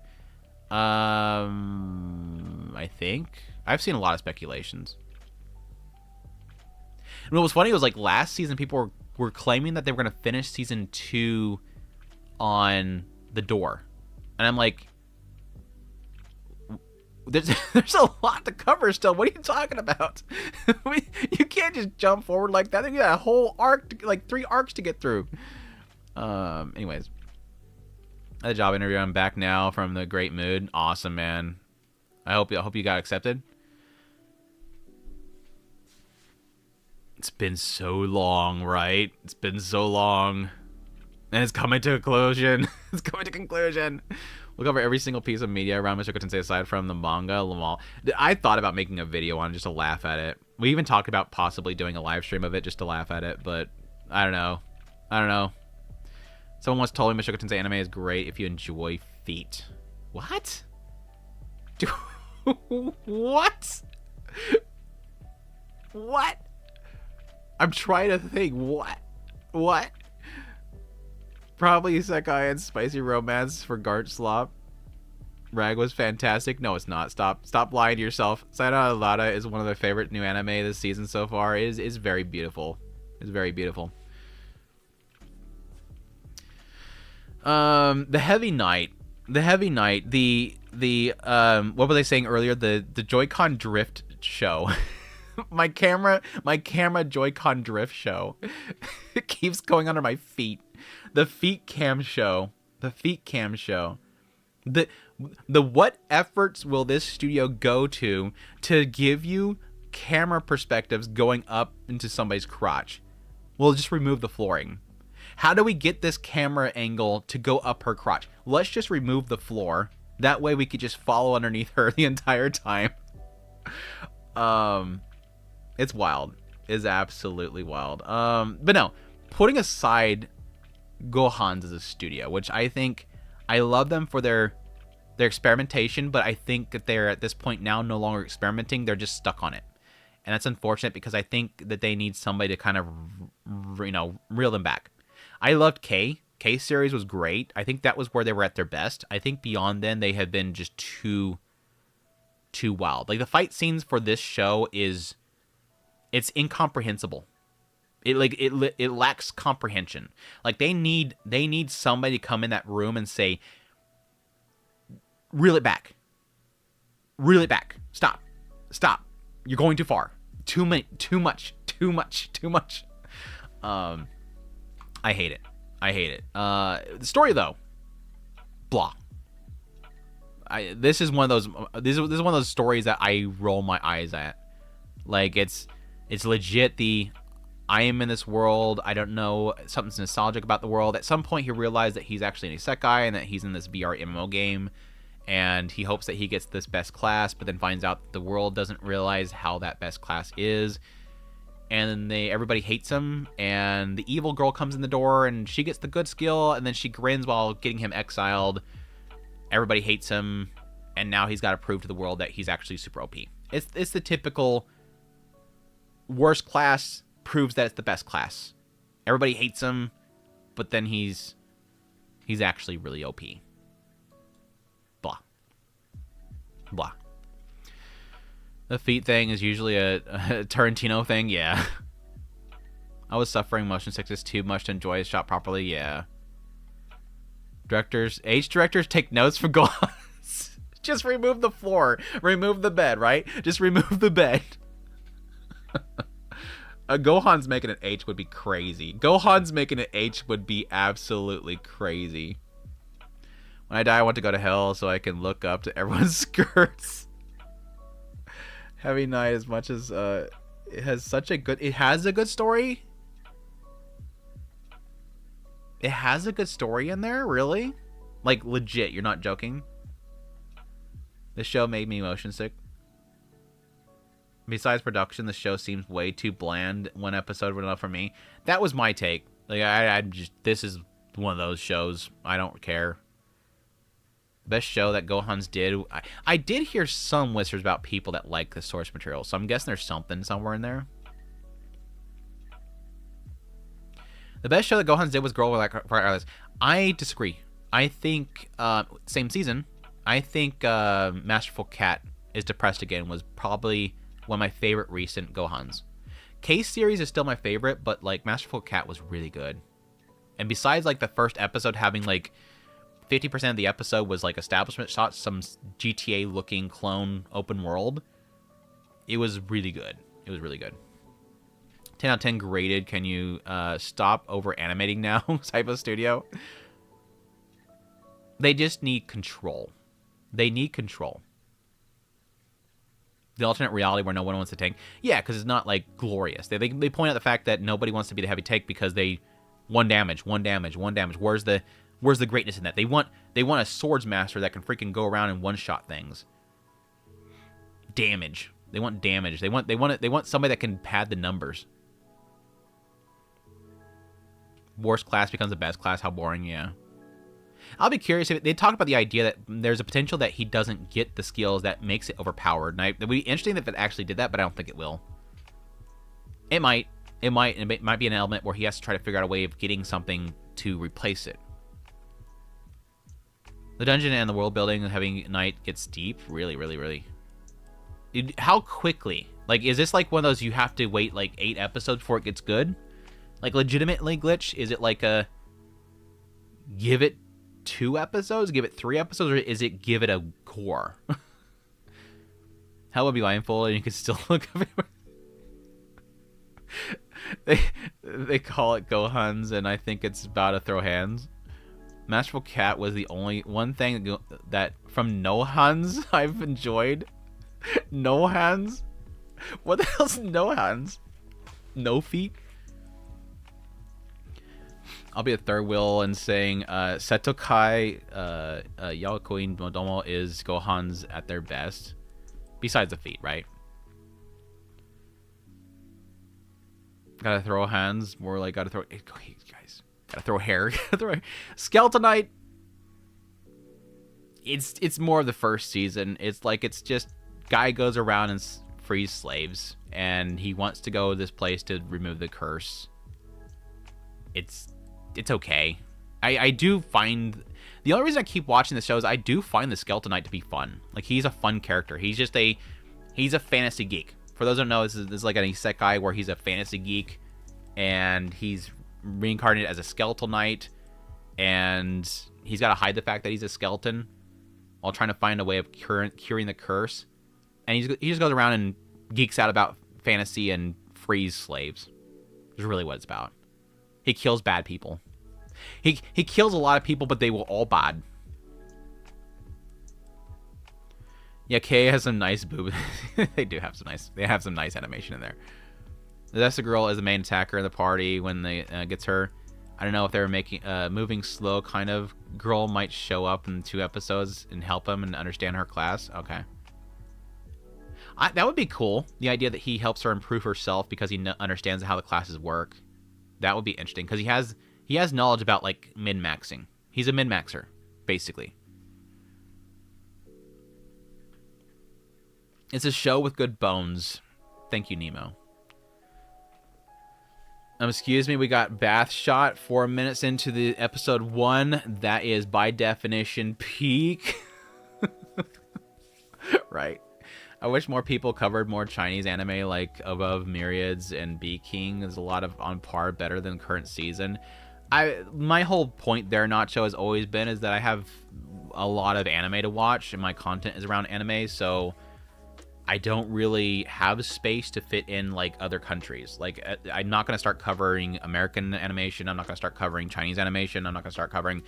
There's some cases where I will, and that's a lot to do with the fact that there's producers in Japan that are funding the projects themselves.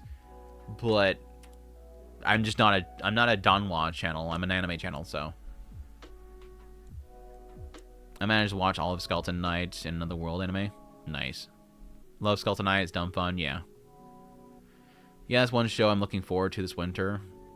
I feel the Skeletal lacks humanity and it can't care for the world, so its rightful actions didn't seem motivated by a real character. Yeah, I can see that.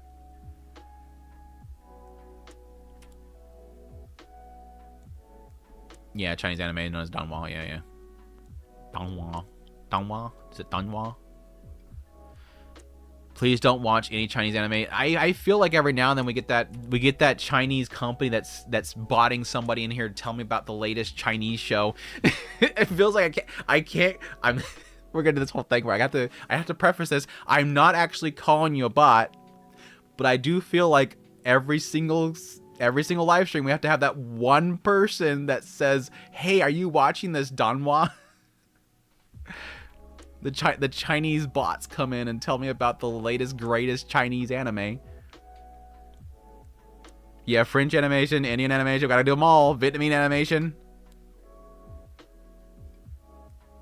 Hey to Be Hero was awesome, though. It was extremely awesome. But again, it was an Aniplex production. It's just it was Chinese studios. Which, yes, a lot of anime is outsourced to China in general, so that's nothing new. To be pedantic, it's you're about to correct me with I think Donghua. I thought I said it that way. I'm gonna ask my Chinese friends. I have some Chinese friends. I'll ask them to tell me how it's pronounced. I'm not gonna trust the chat to be pedantic. Actually.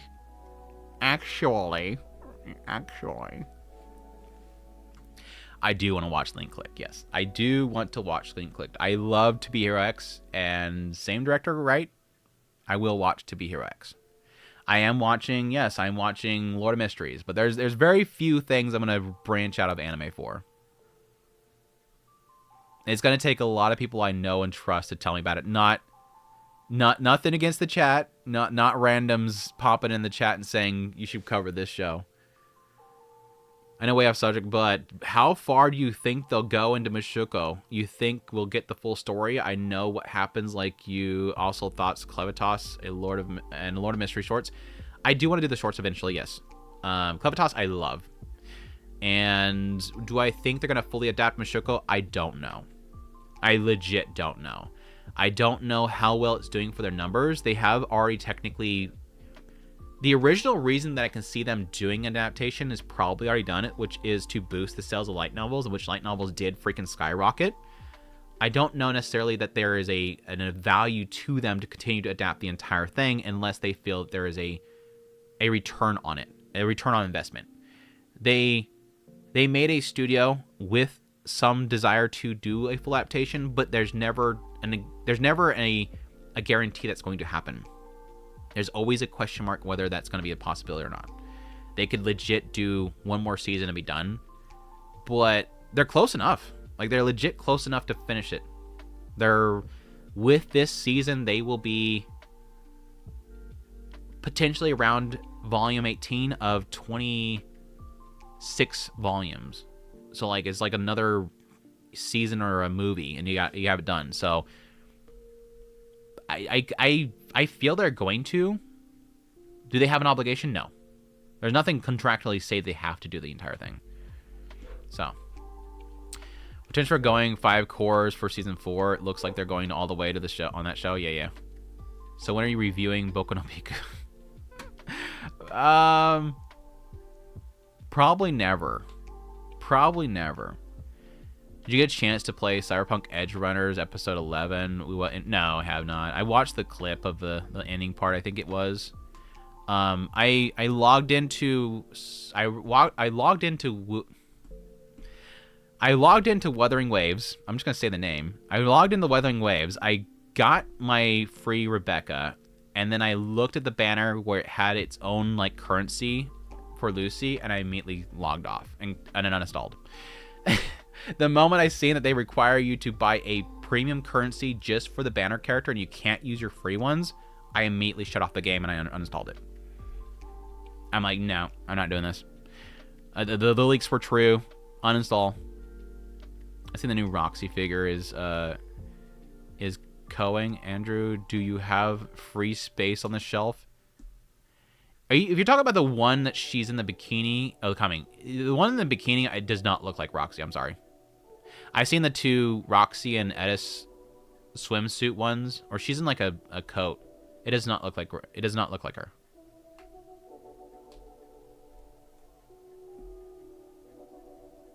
Like if it did not have the hat on her head, I would think that might be another character. Well, the rezero and Load of Mysteries shorts are nice additions to the main series. Load of Mysteries also has old Nils classes explaining the world building. Yeah, that was the main reason I want to get in that stuff, to get the juicy lore stuff. Do you have anything in S tier? Yes, I have Mushoku Tensei and Gits so far.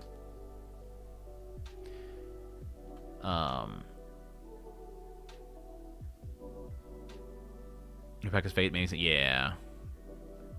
Megalomere, Magical Girls, I do still like the series. I don't think it's an incredible series, but I do find it enjoyable. For those who don't know, it's basically corporatizing magical girls in a world where you have corporations that actually hire girls to be magical girls. The magic that they use is essentially code.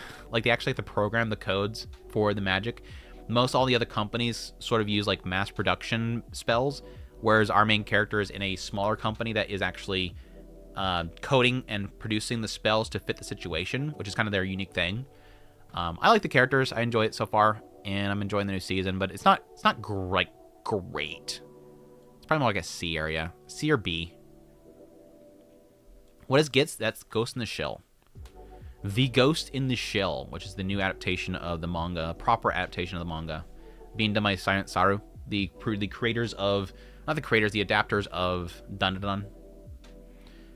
It's late, but you could use the normal pull currency for pull currency for collab. The asteroids you paid 160 pull, you just couldn't use. Yeah, you couldn't use the tides. Yeah, I agree. I want to love you till your dying day.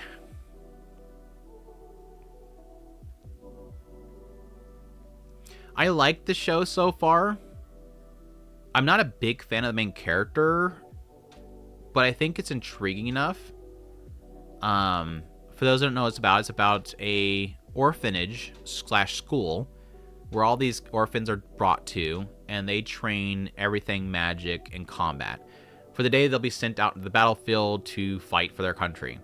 And we follow a girl that doesn't like fighting, and she eventually gets groomed up with a girl who is potentially, which later is revealed is true, this rumored girl that is being used by the school as secret weapon that is never dies, and she's really powerful.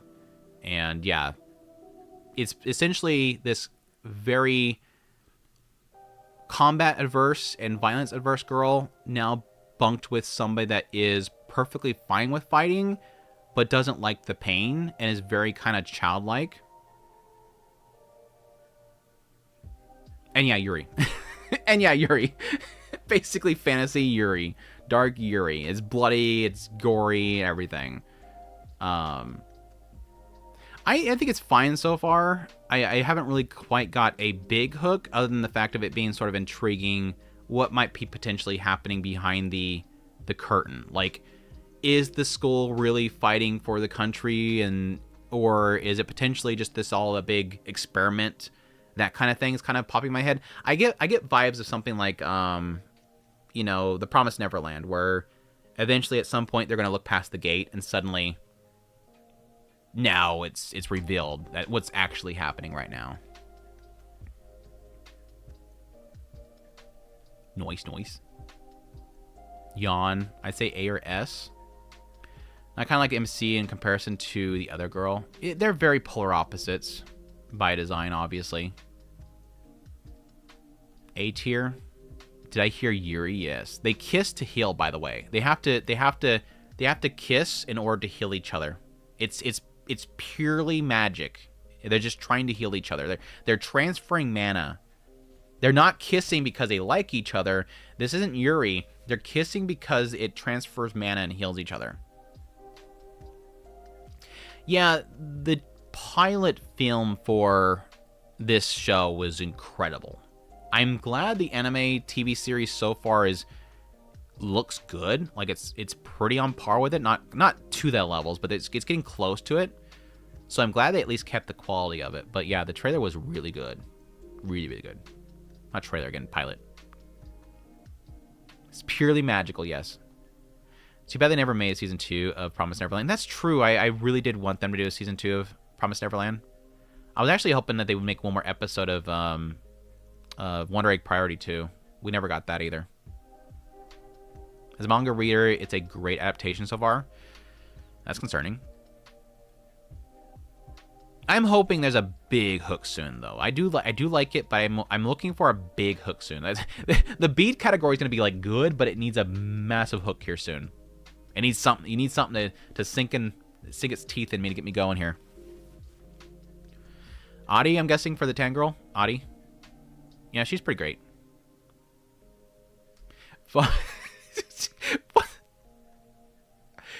It's just like how birds feed each other, I suppose. I'm glad I read the other part. I had to get some context here, what you're talking about. They're going to vomit in each other's mouths. That would be great. Legit, that would be hilarious if, like, episode 1, they're walking around that corner and she spots the two girls on the stairwell and they're kissing. And she, like, panics and runs around the corner. And then Mimi shows up. And she's like, are they kissing? And she's like, no, they're actually healing each other.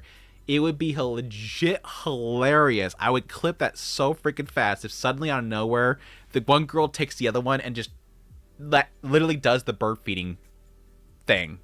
That would be so wild. I legit would lose it.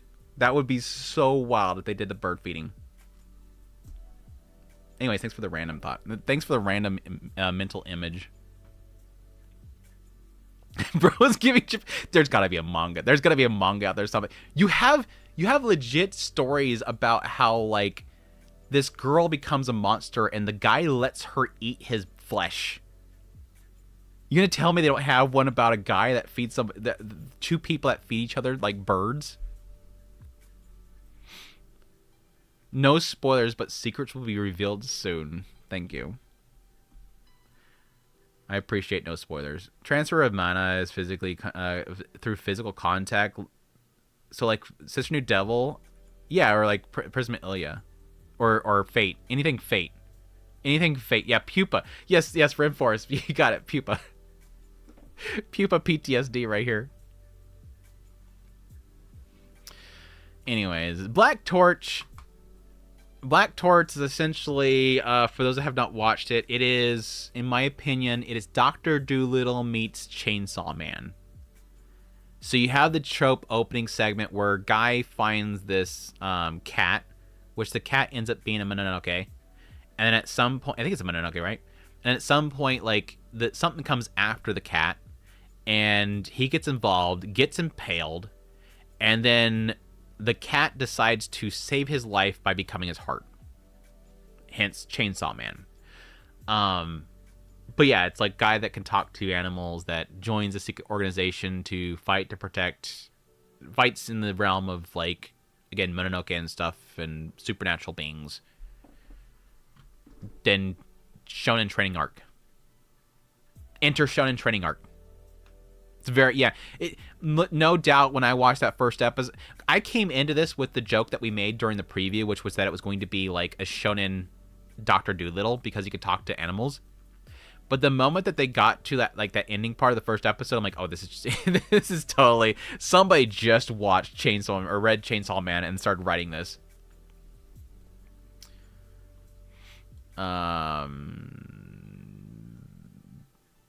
Blah. It's not horrible, but it's like blah. Like I'm putting C. B for big. There's big butts. Did I miss big butts? I mean, there is the girl that has like the shorts. She got like bike shorts on. As long as he doesn't need to kiss the cat. But okay. I forgot about. Thanks for reminding me about the black cat teacher and the girl. Thanks. Yeah, the bike shorts are nice.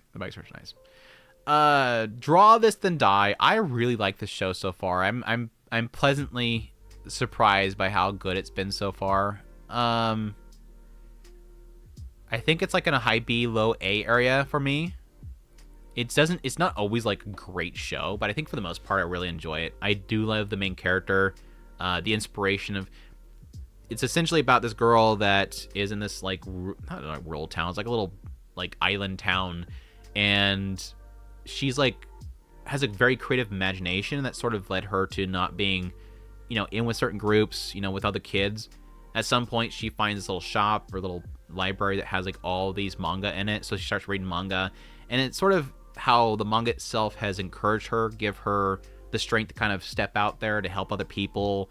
It sort of is kind of fueled the way that she looks at the world, and eventually she finds out that her teacher is actually the author of her favorite manga, which that manga has inspired her to have a imaginary friend that encourages her all the time. And eventually she starts a manga club to start drawing manga herself. So it's a really beautiful little show about like how certain people's works can kind of inspire you. It is also a lot to do with how, one can view the manga industry itself, the anxieties around the manga industry.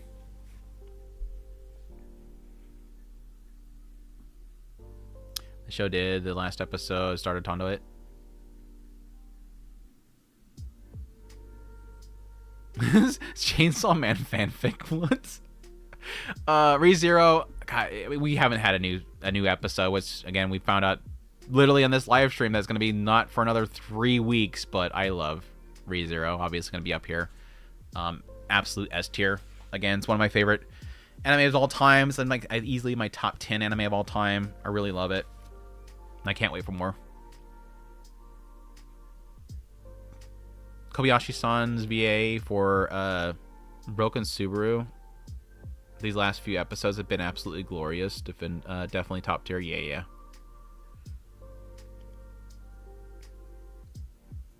The story I'm writing was inspired by Made in Abyss. Nice.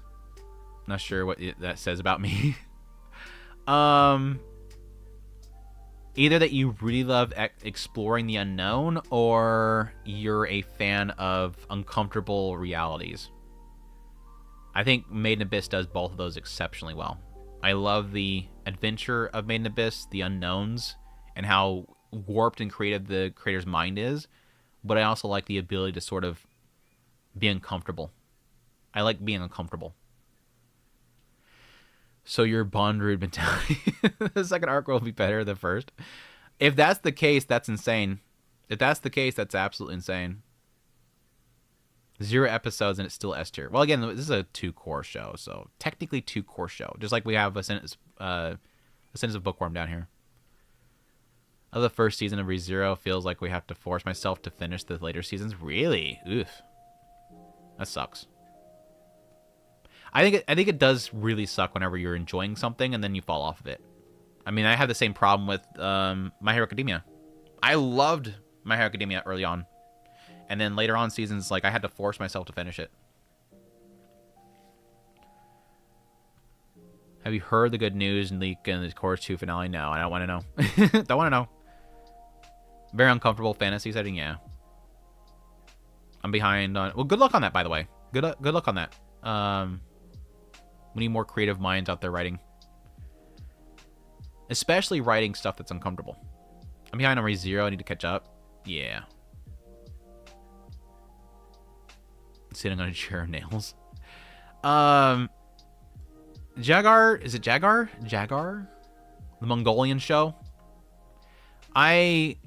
So far, I've watched how many episodes? 2, I think.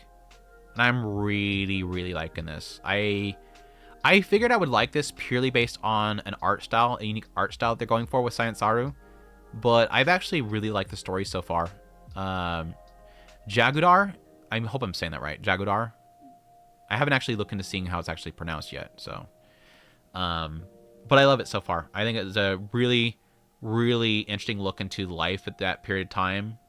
I'm assuming it's mostly like loosely based on reality, but it's been a really good story so far. I liked a lot of the viewpoints on knowledge itself and this pursuit of knowledge. I especially love this whole scene where it talks about, you know, the pan. I like the whole pan scene where it gets into like how what's the importance of learning things is to be prepared for things, and how he used the pan as sort of an example of that. He throws a pan off the top of this roof and says, he throws a pan off the top of the roof. Everybody panics about it. And he says, why do you think they panicked about that? Because they didn't know what was going on. Why were you okay when the pan was thrown? You weren't shocked by it because you knew it was going to happen. You had a pre-knowledge of it. You had a preparation for it. I like how they panics. Thank you so much for that joke. That kind of stuff is really kind of unique. I like that, again, sort of how you view knowledge itself. But I'm assuming it's going to get more into that because based on the synopsis, it was a lot to do with the fact that she's going to be very learned and she's going to use that knowledge to her advantage. But we'll see. It's been going more into the idea of like the tragedy because now they've lost their battles and now they're basically going to be sold off as slaves. Well, she was already a slave, technically. It's not quite to what I was joking about initially, which I was joking about the fact that it was going to be like Mongolian Mau Mau, but I'm assuming eventually it's going to get there. But I think it's beautiful. I think it's a very beautiful show. Cannot wait for more. I'm gonna put it in A.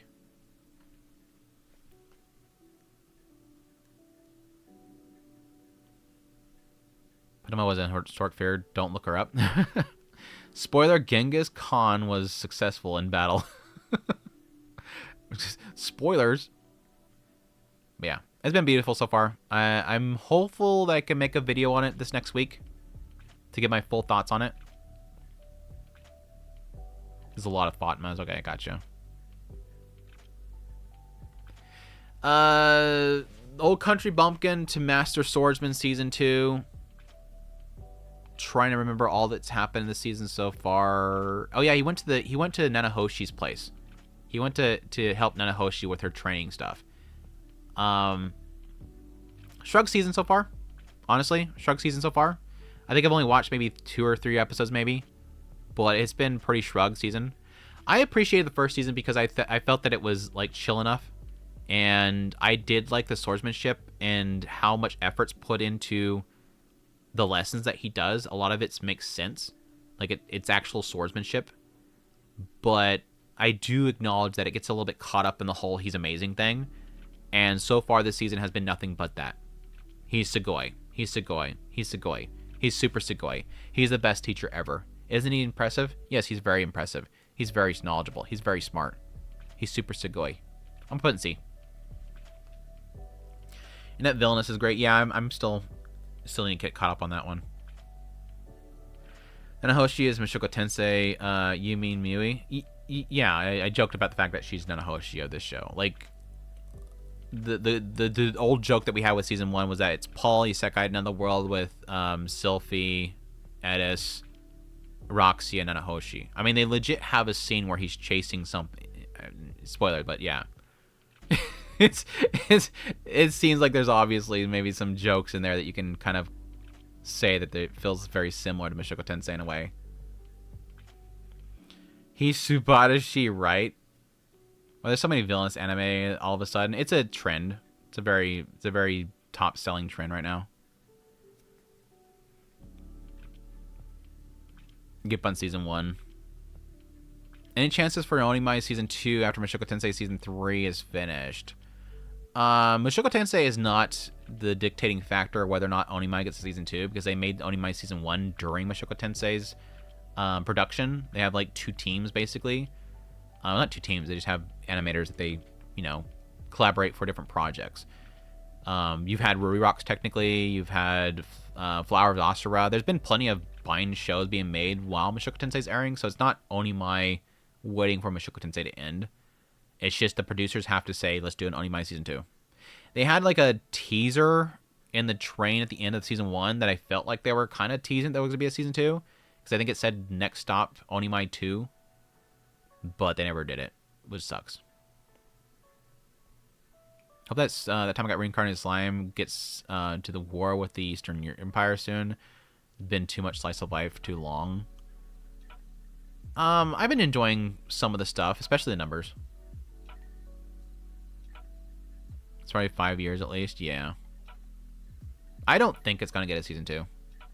I hope it does, but I don't think it's gonna get a season 2.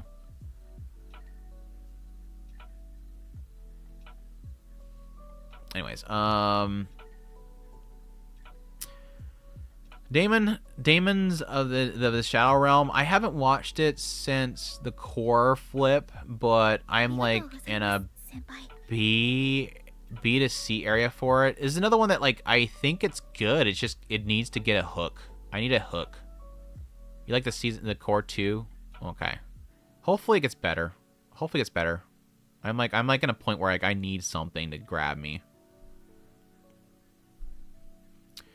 Mud Pie, thank you so much for the 5. I appreciate the support, man. Thank you. Agree, the most of the time they're not even real villains. Usually they're just edgy. Yeah. But yeah, thank you so much for the 5. I appreciate the support. I think, what was it? There was one that did it really well here recently. I did like what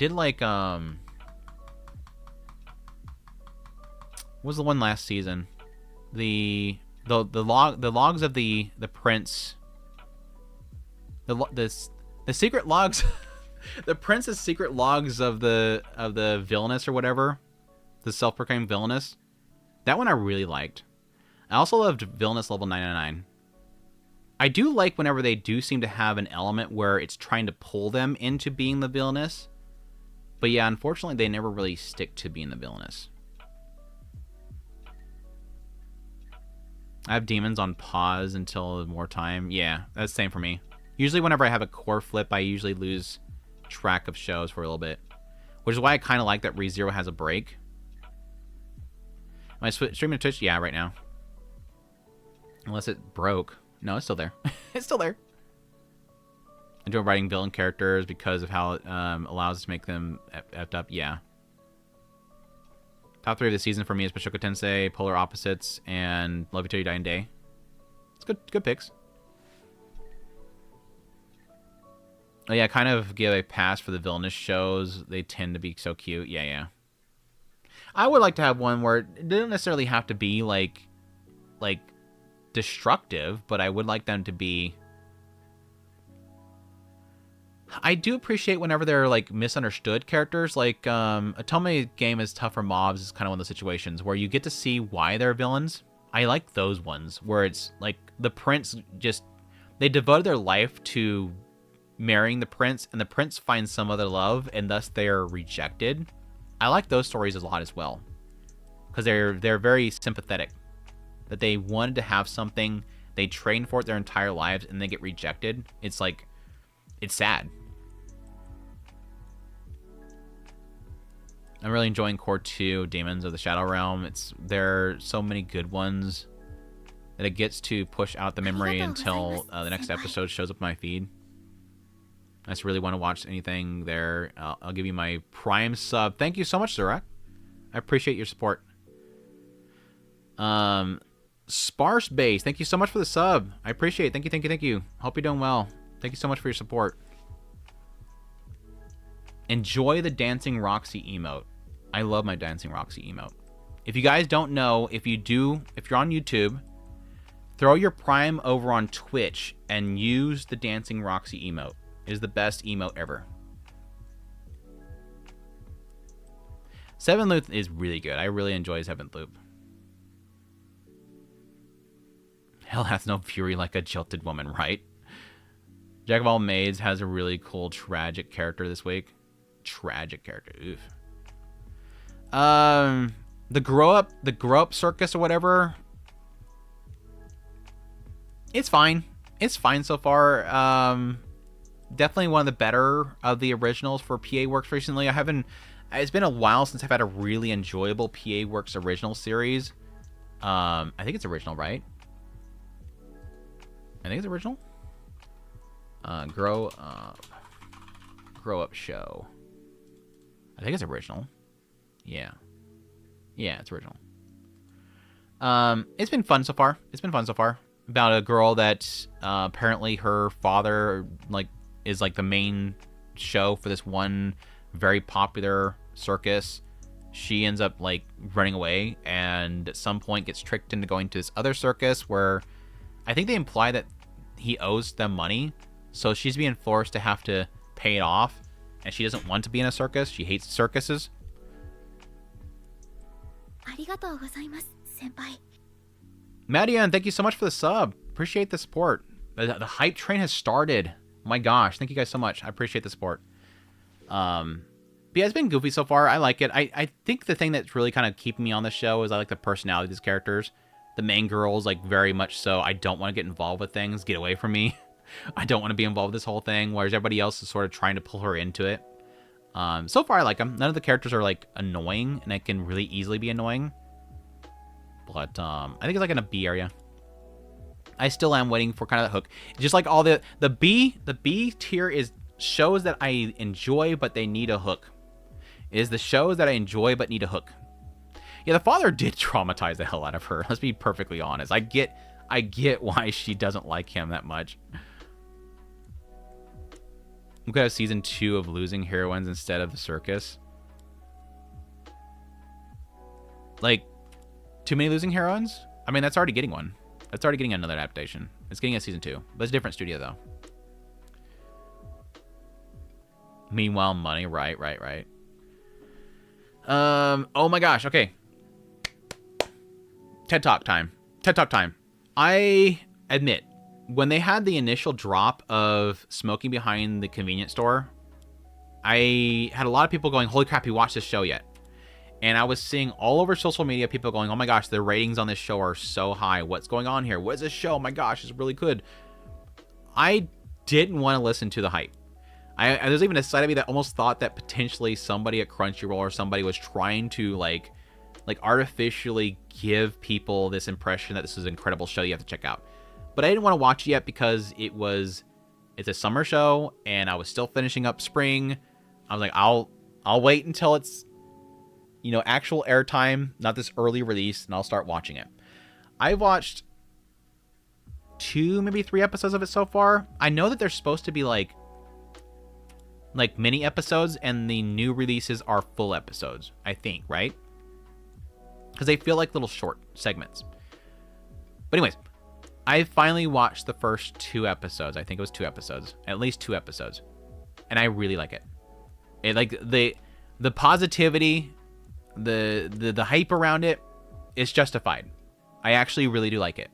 For those who have not seen it, it is about a older gentleman that struggles with his job. It's very stressful, and every now and then he goes, well, not every now and then, it seems like every single day, he goes to this one convenience store because one of the checkout counters, there's this girl there that has a pretty good rack, but she's a very beautiful girl there that is very polite, has a big smile on her face, just greets him every single time.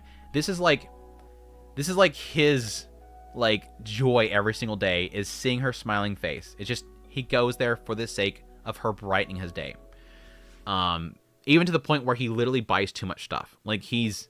He's he's racking up a bill. Like he's spending way too much of his money just buying random. He's taking the chips and stuff that he buys, the crackers he buys. He's taking them to work and giving them to the coworkers because he has so much crap. But anyways, at some point, she's not working one night, and then this one girl calls out to him behind the supermarket to come over there to smoke. And this is one of those stupid things you have to kind of like forgive it a little bit here. It's her. It's obviously her. Like the same color hair. It's just her hair is tied up in the back and she's got a jacket on.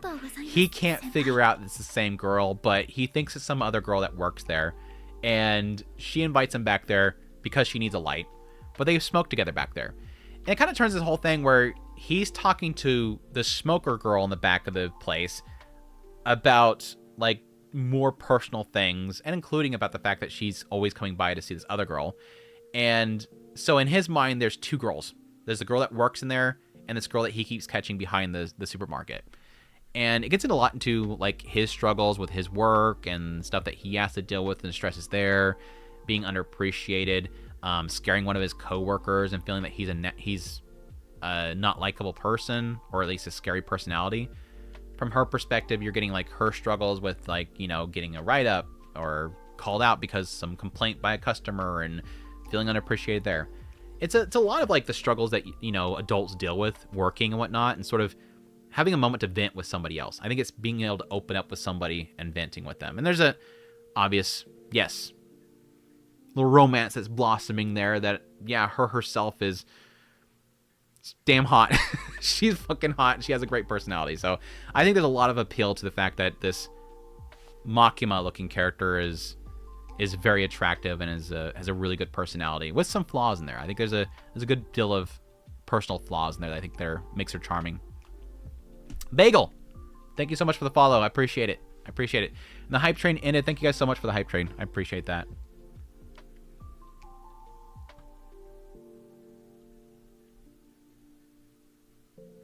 The cup size for the grown-up show? What? What are we talking? What the chat talking about right now? Anyways, what's the cup size gonna describe those? I missed something in the chat. I'm not sure if I want to scroll up. They should do a crossover episode, chain smoking cat girl. I think that probably should be a thing. I think that I've seen art of it. I've been seeing a lot of art with chain smoker cat and some other. What was the other one? I forget. There was some other show. Yeah, it's a lot to do with facades. I agree, Major. There is an element of like the mask that we put on for sure. She definitely is masking herself a lot. But it's been good so far. I'm really, really enjoying it. I easily put it in the A area. I think it's great.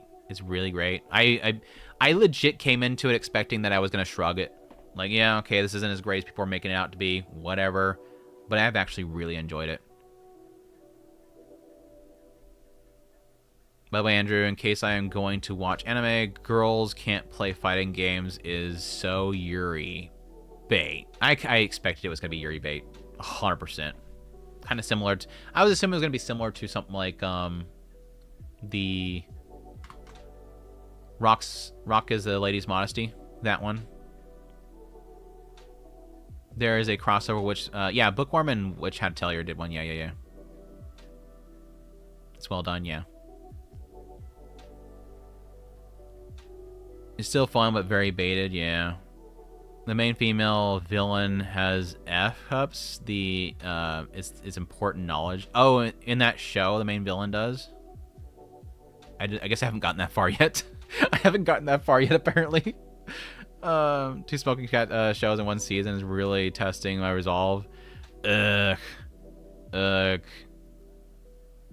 That's, I think, the biggest problem for a lot of people is, like... Because I think there was another one, wasn't there? Wasn't there another one? Maybe that was it. The struggle's real. The struggle's real. There's not any vaping shows. I wouldn't be surprised if Yanni Neko eventually does not have that at some point. But she might. She might. Clevitas, like I mentioned before, I really love it. I think Clevitas is a really refreshing, like, dark fantasy type show, which I think we need more of. Really like the world building they have in it. A lot of different nations, different races, all kind of, you know, intermingling as they have the demon lords on the outside, all kind of messing with them. It is funny that the further we get into it, the more and more of these demon lords are all getting actively involved in it. I think in this first season we kind of seen three main ones that were kind of getting involved, and now it seems like, okay, here's another one, here's another one. There's a whole bunch of them all getting involved with what's going on here. But no, I really enjoy this series so far. Again, I think I do like to see this sort of resurgent of fantasy anime that are not isekai, which we had, like, you know, Frieren, we had, which had Atelier. But I think we need more dark fantasy stuff. Does Doc have a Discord? Yeah, we have one, but it's been closed for a while now. We'll eventually reopen it. Underrated. Yeah, it needs more attention, honestly. I think Clevitas deserves a lot more attention. I will admit there was, like, part of, like, the later part of the first season that wasn't really vibing with me, but I think overall it's been an incredibly good series. Clevitas is a typical high school anime, right? Right?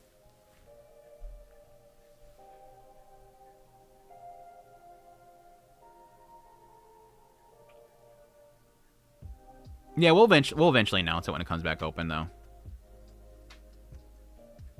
I'm starting to lose the plot on Clevitas. Really? Really? Last season had gals can't like otaku and the second prettiest girl.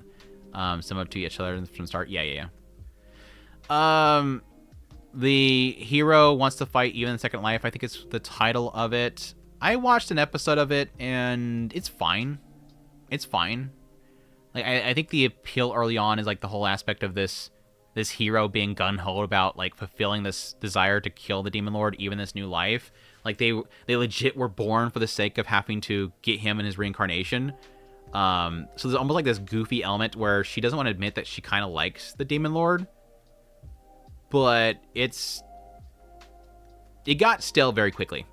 Like, it quickly transitioned to him trying to fix his life because he was a shut-in NEET in this new life. And so he decides to get a job as a teacher, and then it turns out to be that it's for her class. And it's just kind of the same thing over and over again. It's the fact that they are not revealing the fact that he's a demon lord. They're afraid of other people knowing that he's a demon lord, and she constantly is trying to keep him in check to make sure that he's not doing anything bad. And constantly hiding the fact that she seems to have feelings for him. Yeah, she's like massive tsundere. Massive tsundere hero, which I think that's like the only appeal that I actually have of it, but it's just not a really well done tsundere. It's like low C. It's all right. It's not bad. Him explaining also sounds boring. It sounds boring, and my explanation sounds boring. I'm glad I can get that across. Speaking of Smoking Cat Girl, episode 4 is out right now. Yeah. I like she acknowledged that how I am, I like how she acknowledges that how I am a hero, question mark. We had this plot a few times. Yeah, it's kind of similar to, the Demon Lord and the One Room Hero, the level 1 Demon Lord and One Room Hero or something like that. Where it's the hero in the modern times, but he's kind of a shut-in, and the Demon Lord reincarnates and wants to fight again. But he just wants to, he's so disillusioned by humanity that he just wants to be alone. That one was really good. That one was actually really good. Hurry up, Andrew, I need to go watch. You got like another hour of the live stream, so I don't know. We'll see. We might actually finish early, because I think I have like, 5 more that I actually have watched enough to do. And then we'll call it a wraps. The Magical Girl versus Demon Lord one from a while back. Magical Girl, Demon Lord. Oh, the Magical Girl and the Demon Lord Lieutenant? That's a little bit different. That one's a really good one, by the way. If you guys have not watched the Magical Girl and the Demon Lord... The Magical Girl and the Magical Girl and the Demon Lord Lieutenant, I think that's actually the name of it. My brain's not braining right for that title for right now, but it's really good. It's a really good show.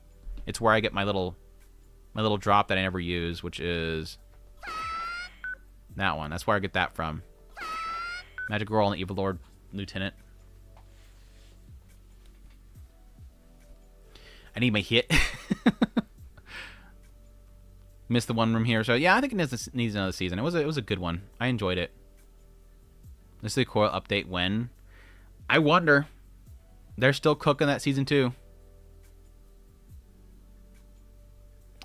100 Girlfriends Who Really Love You. I think it's solid A right now. I've had like 2 skits in it that are really good, but there's a lot of like not great moments in it that I don't want to give it an S tier quite yet, but I still love 100 Girlfriends. I think it's easily one of the best harem animes in a long time, which there's not really many good like straight up harem animes anymore. We used to get a whole crap ton of just straight harem animes, but we don't get anymore. But it's been a nice like return to form for harem anime. I am liking it. Yes, I agree, Krat. I am liking it a lot more than Season 2. Season 2 had some really great moments, but I felt like there was a lot of slogging moments in Season 2. So far, the new girls that they've revealed have been really fun. Especially the teacher, who's extremely hot. Even though they butchered the hell out of her translation, she's extremely hot and funny.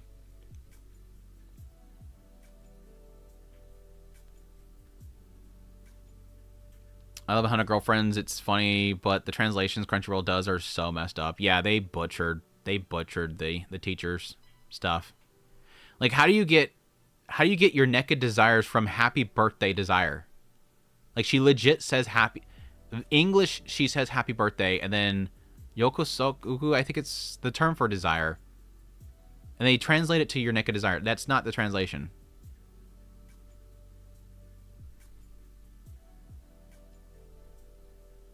Shizuka carries 100 Girlfriends. She did. She was amazing in Season 2. The whole, like, karaoke scene. Everything about Shizuka is great. Not gonna lie, 100 Girlfriends is getting a bit too repetitive to me. I do agree. I think that's, again, sort of something I felt back in Season 2. Once they started introducing the Season 2 characters, I felt like we got to too many character syndrome, which is where something happens and then everybody has to react to it. But I don't think it's really just that. I think it's really more of a factor of, like, some of the characters they're introducing now don't really have much of a joke to carry into a introduction, because it's very formulaic. Let's be honest, 100 Girlfriends is very formulaic. It has moments where it does some crazy stuff that goes off the rails, but for the most part, it's introduced girl, zappies happens, they confess to each other, they accept it. Then there's the introduced to the harem, which is where he brings it to the other girls and introduces them, and then they have to take their joke and introduce it to each of the girls. And you might have a conflict where you might have to have like an icebreaker moment. But that's typically the formula for every single girl. And then every now and then again, they'll do something side tangent. But it's formulaic in a way. And I was hoping that eventually by this point they'll start to kind of branch off and do different things with it. I feel like the writer's trying to rush to get in the hundreds. I think it needs to take time to have fun with the girls they have already. How much Kanane is in Season 3? Not much. Unfortunately, not much at all. Like, I think the most that she's really been in it so far is, like, the earlier moments of this last episode where she's, like, the straight man in the classroom. Sounds boring. It's crazy. I do like a lot of it. And the main character is actually, like, a main character that deserves the harem, which is a very rare thing anymore. Is the show with the text in it? Yeah, the teacher is, like, a weeb for Americans. It's like a Japanese weeb for Americans. Oh, democracy kind of girl.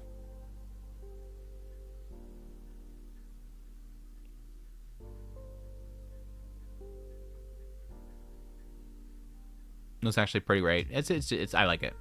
There's not a single episode I don't enjoy. Even if I want it to be better. My thing with 100 Girlfriends is not that I hate it. It's I want it to be better. I want it to be golden. It's good, but I want it to be golden. Anyways.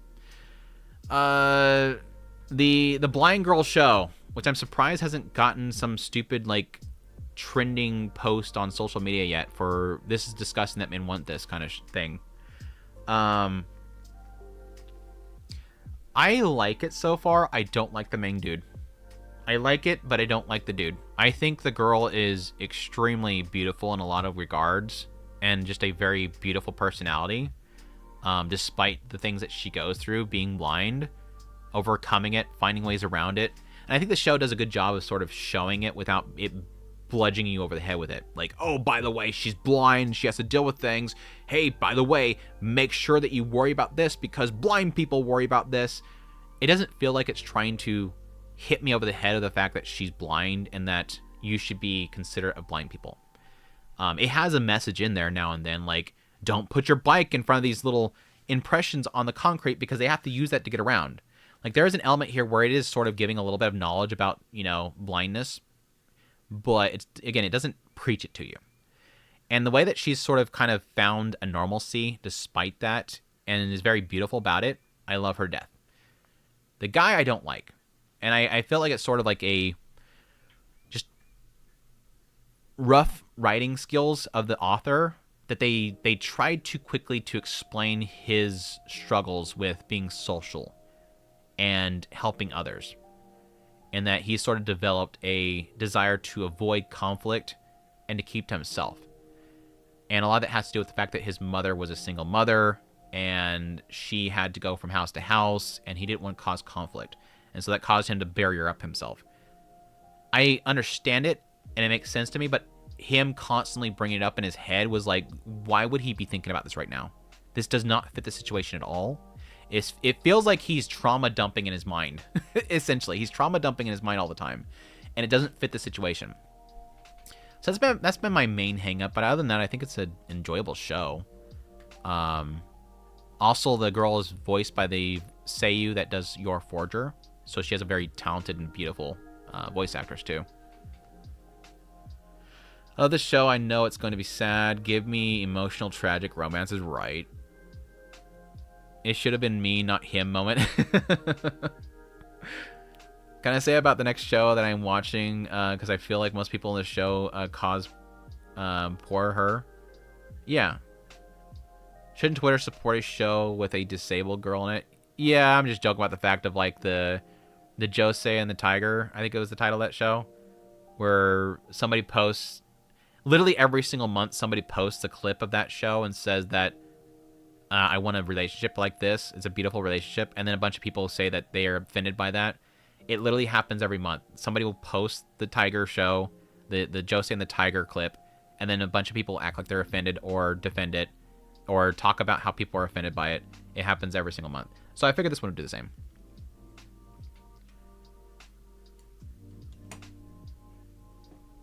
I forgot about my coffee.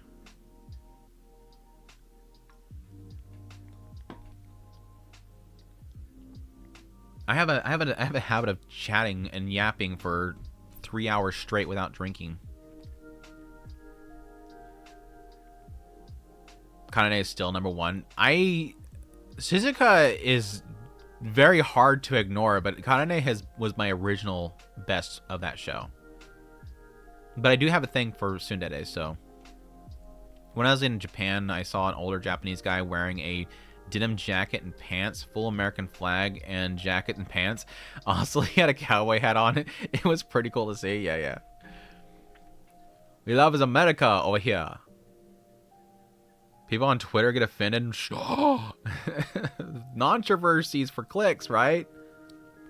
You know how you get one in the good blind girl movie, and then a Timu blind girl movie at the same time? Is this Timu Josei? It's a lot of coffee. Stay hydrated. Thank you. I should probably do the water instead.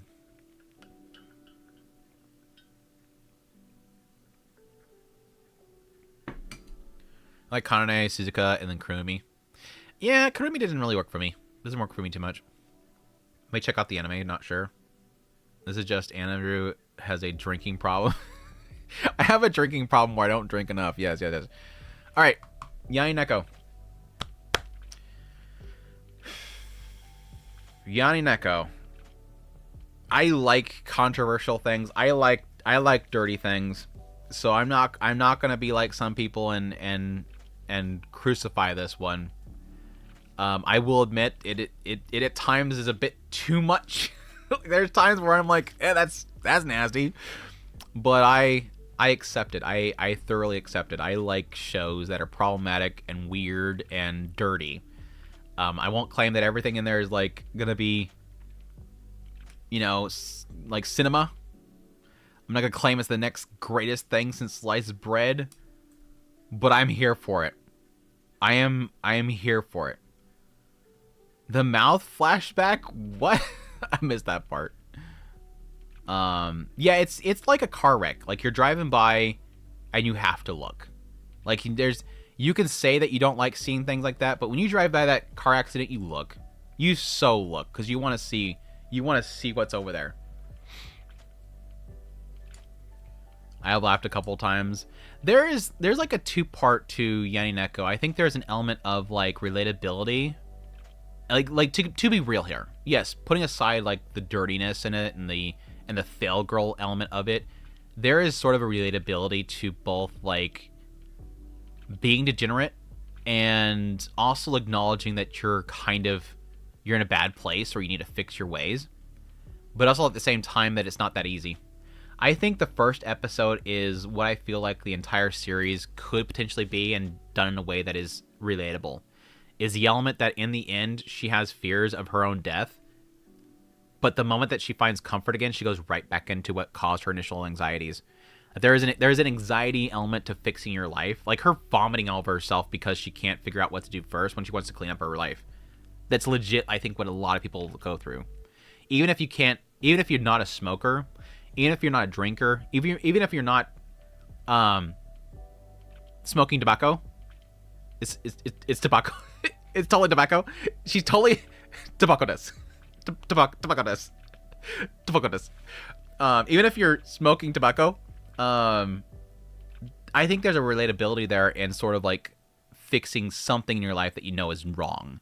Say it's that you eat too much. Say it's that you're a little overweight. Knowing that you're doing something that you shouldn't be doing, that other people look upon with concern, that you can't seem to fix about yourself. It's just done, and for a lot of people, I think, into the extremes. And that's what I think makes Yanineko like a really good show, in my opinion, is that relatability. Like, I've had times in my past where I was, doing something that I knew was wrong, not morally wrong, just that was not good for myself, and I wanted to fix it, but then every time I told myself I would, next day I do it again. Because it's easy to say that you want to fix your life or to change something about yourself, but actually committing to do it, it always turns into, well, tomorrow. Well, tomorrow. Tomorrow. Tomorrow. It's in its rawest form. I think Yanineko is anxieties, dirtiness, and willpower in its dirtiest form. So, yeah, the OP is amazing. I think a lot of people don't like Yanineko because, yeah, I think it does sort of activate a little bit of their own personal nastiness, right, Sir Jadana? I think the relatability kind of upsets some people. Or they know somebody that's in the same boot and they don't like it.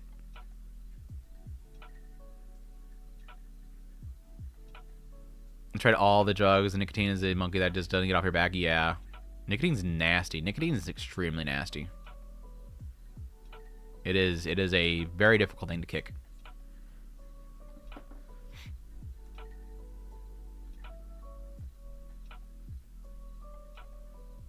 Yeah, I think that's the funniest thing, I think, the reaction of Yanineko, and I talked about this last week. I think the funniest thing about Chainsmoker Cat is, of all the stuff that it explores, the one thing that people are most disturbed by is the cigarettes. And I think this is sort of, and I acknowledge it, like tobacco, the smell of it is vulgar, especially when it's on something. Like, it gets on your clothes and whatnot. And so when you run into somebody that is a smoker, you smell it. Like, it's very easy to smell. Even if they do a good job of trying to avoid the smoke or whatever, it's on the hands. It really attaches to the hands. You love the smell of tobacco? I think there's some cigars that have a good smell, but most cigarettes don't smell good. So it's a nostalgia thing. It's a nostalgia thing for you. But it's funny that, like, of everything the show does, that's the thing that people are so... And I think I honestly believe it is a cultural thing. I do believe there is a cultural thing about... Society has decided to villainize smokers. Like, it used to be, smoking was, like, glorified. You weren't cool unless you smoked. It's like the whole, like, Joe Camel... Was it Joe Camel? The cowboy. The cowboy commercials. The cowboys always had a cigarette in their hand. It was glorified. Hollywood glorified smokers. And then at some point they realized, oh, people are dying. People are dying. So they decided to do a lot of campaigns and commercials to villainize it. And it got to a point now where I feel like people, whenever they see smoking, they get angry. Like, I think a lot of people, like, legitimately get angry. And it could be because some people have lost people to cancer, which I completely agree. I understand. I understand.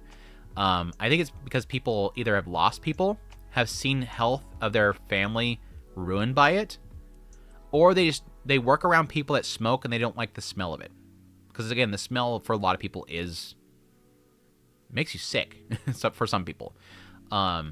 It's just funny. Again, I find it interesting that you have, again, the use of, like, marijuana, you have, like, meth, syringes, all the stuff that's nasty in Yanineko, but it's the cigarette part that everybody gets upset about. The cigarette part everybody hates about this show. It's so funny. Like, you have drugs that are being done in this show that are a million times dangerous than cigarettes. But that's the one that people are upset about. Yeah, like Hanako-go, somebody dying from lung cancer, I can see it being very much a thing that would push you away from it. Yeah, legit everything they do in this show is bad for you. Everything in this show is bad for you.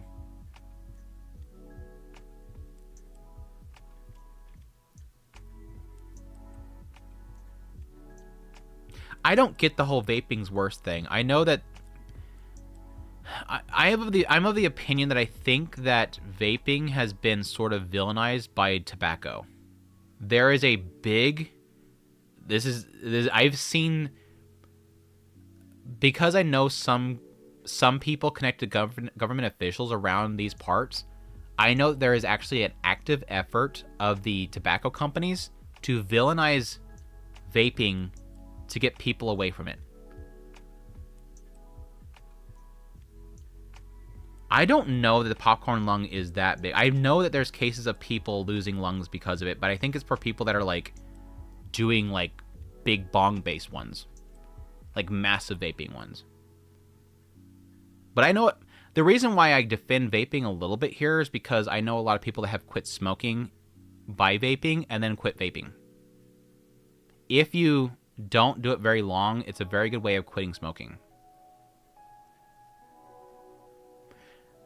Tried vaping, it made you cough more. Yeah. But, I mean, the whole point is that they're both bad for you, right? They're both extremely bad for you. I think there is a concern that if there is a popcorn lung thing, that yes, it's happening quicker. But yeah. Yeah, it's not the smoke. It's the smoke. Yeah, yeah. Well, I mean, nicotine is technically bad for you because nicotine in the way that it functions technically does increase your heart rate, and it causes a problem for your brain. Nicotine is bad for your brain, from what I understand. I'm not a medical expert, by the way.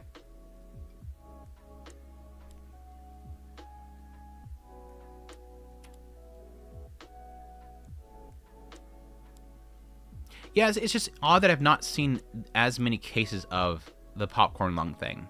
I acknowledge that it exists, but I kind of wondered how much of that is fabricated. Because then I think there is a very big effort by tobacco companies to get rid of vaping.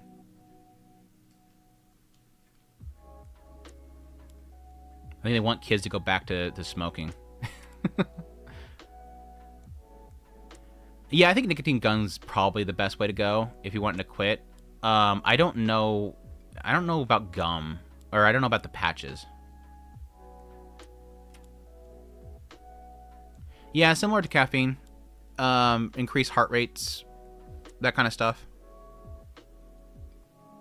Again, it's like everything. Everything's technically bad for you in some way, depending on how much you use it.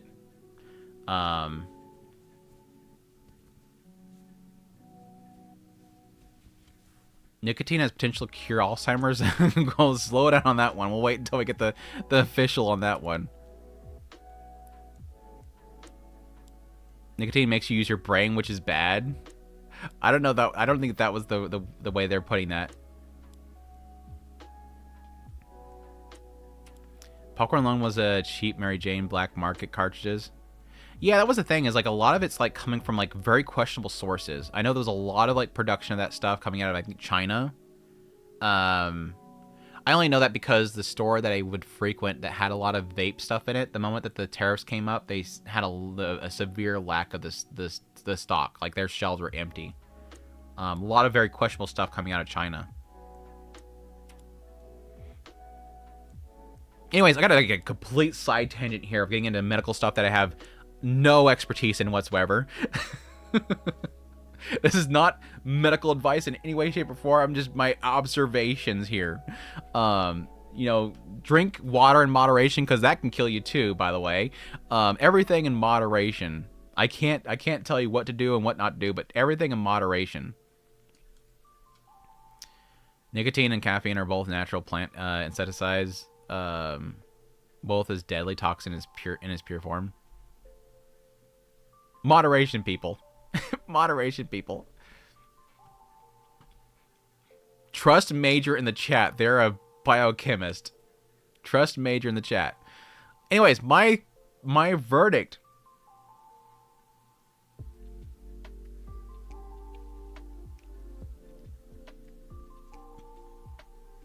A. A for now. A for now. We'll see. I do have a fear of Yanineko getting potentially not going anywhere.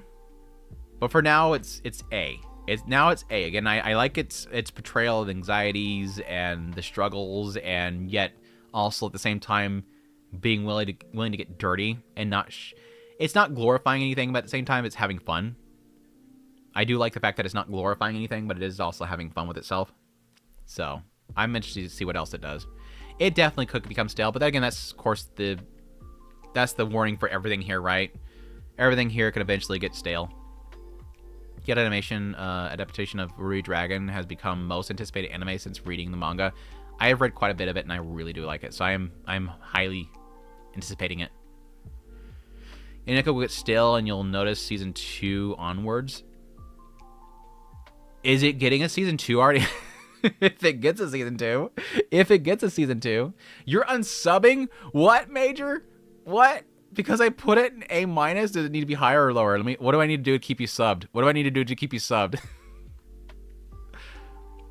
Still like this one. Oh, God, dude. Oh, my God. Having fun with oneself. S tier, yeah. I look forward to Rui Dragon 100%. I'm extremely excited for it. Wait, we can negotiate? No, Deedlet, you cannot. Unless you drop a big sub or a big super. No, you cannot. I'm joking, by the way. Ascendance of Bookworm. I talked about this before, that this season so far has not been the greatest. Like, it feels like the pacing is really off. It's trying to rush through a lot of, like, it's jumping time. It's time skipping, getting to all the bullet points, trying to get to something. I feel like it's trying to get to a plot point or a story arc. And that has sort of ruined a good chunk of this entire season, because it's felt like most of this first core, besides like some moments of tear jerking here and there, especially with the family, which it always pulls off, it hasn't been the most interesting plot lines. There's an episode here or there that I like, for sure. Last episode I really liked. They finally got around to the mayor, which is great. But I think for the most part, it's been a weak season. But it is picking back up. It is picking back up. Normally, Ascendance of Bookworm is an S tier for me, but right now I'm struggling with it.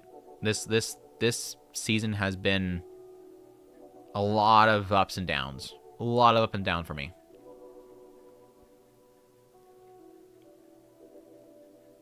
Cat Girl Smoker is cautionary tale. Some anime goofy, glorifying smoking for sure. Yeah.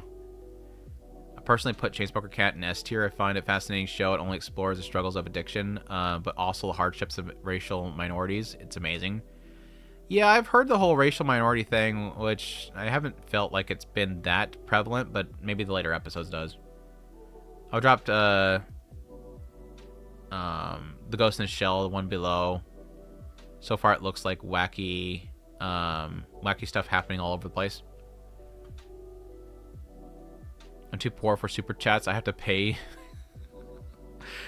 It says no. Bone Random is very great. What? With the last episode? Yeah, it was a good episode. It was a good episode. Same for Slime, in my opinion. Yeah. Yeah. Some parts in terms of production look worse, unfortunately. Yeah. I still feel like even if it switched studios, it's still low production. Like, they're not paying a lot for it. Even if it's going to Wit Studio is still not going to do great stuff with it because it's probably still budgeted. Like Slime, but it has slow this season, yeah. There's a really important, even not going to say, but sad that they're speeding past things, yeah. So they're trying to get something to... I kind of assume that. They're trying to get something, like a big story plot point. I'm assuming, Hanako, based on the episode that I've seen so far, there is technically... They're technically a race in the world. Like, they refer to them as, like, these beast people, whatever. And they've made offshoot comments about that. I haven't seen, like, it being a big central plot point, though. Bookworm, unfortunately, seems to be decided to rush part 3 of the novels, which is, like, transitioning part which is like a transitioning part this history, trying to get to part 4 and 5, which are peak. That's what it feels like. It feels like they're trying to get to something. You've seen in Gets OP where see for 3 seconds the major from the movie, kinda. The blue thing from the movie. I didn't look, but I know that it seems like a lot of the scenes in the OP are just cuts from the show, which I was a little bit unfortunate about. Like, I felt like a lot of the OP feels like clips. Like, they didn't want to make a designated OP. They just took clips.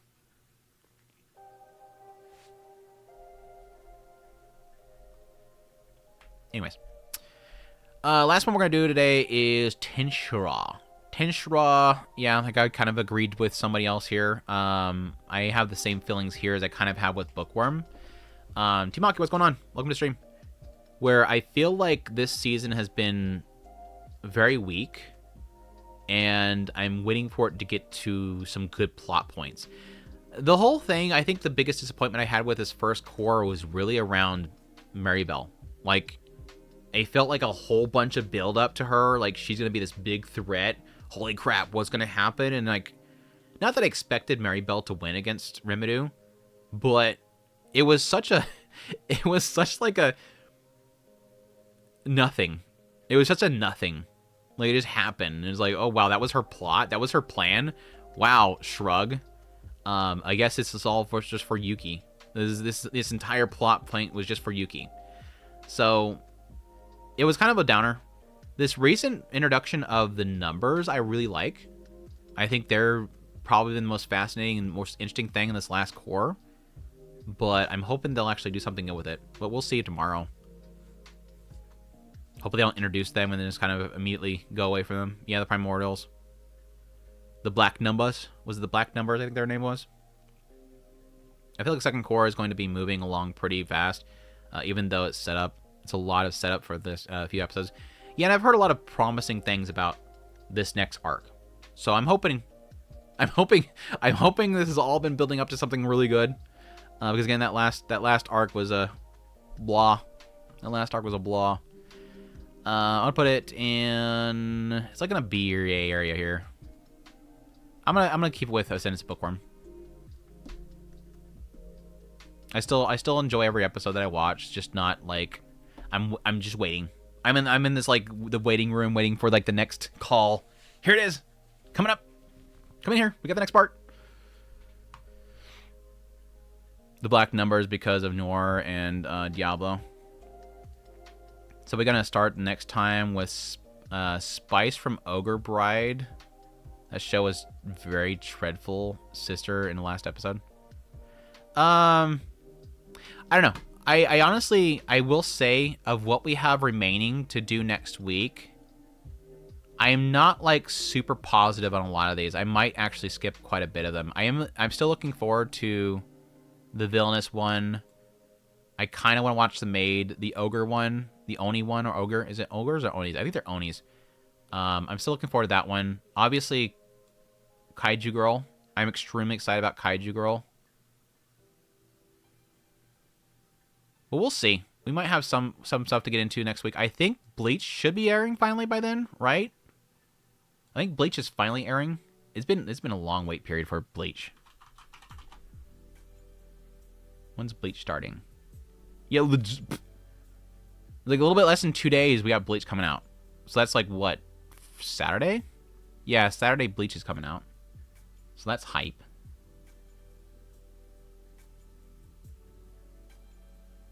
Yeah. I think it's the big ones I'm excited for. I'm excited for Kaiju Girl, Bleach, and the villainous one. We'll see. We'll see if the Yuri Fighting Girls gets me, but I don't think it will. Oh, the dancing one too. I've seen a bit of the dancing one, but not enough to have an opinion yet. Did I post my schedule anywhere? No. Currently, my schedule is sometime during Thursdays. I try to live stream. Unless something comes up or I'm sick. I need to watch the maid one. I'm going to watch it. I'm going to watch everything here. It's just there's some of the stuff here that I don't think I'm going to watch much of and probably just drop it. Was Lord of Mysteries OVAs in the last list? Yeah, that was for spring. I did it in that list.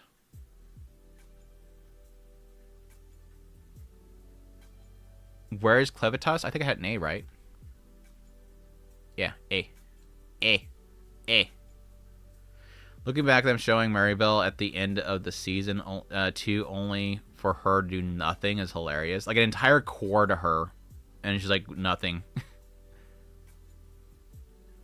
The final opening of Bleach, better, a masterpiece, bring back Uberworld. That would be great. Yeah. Crazy, crazy, crazy.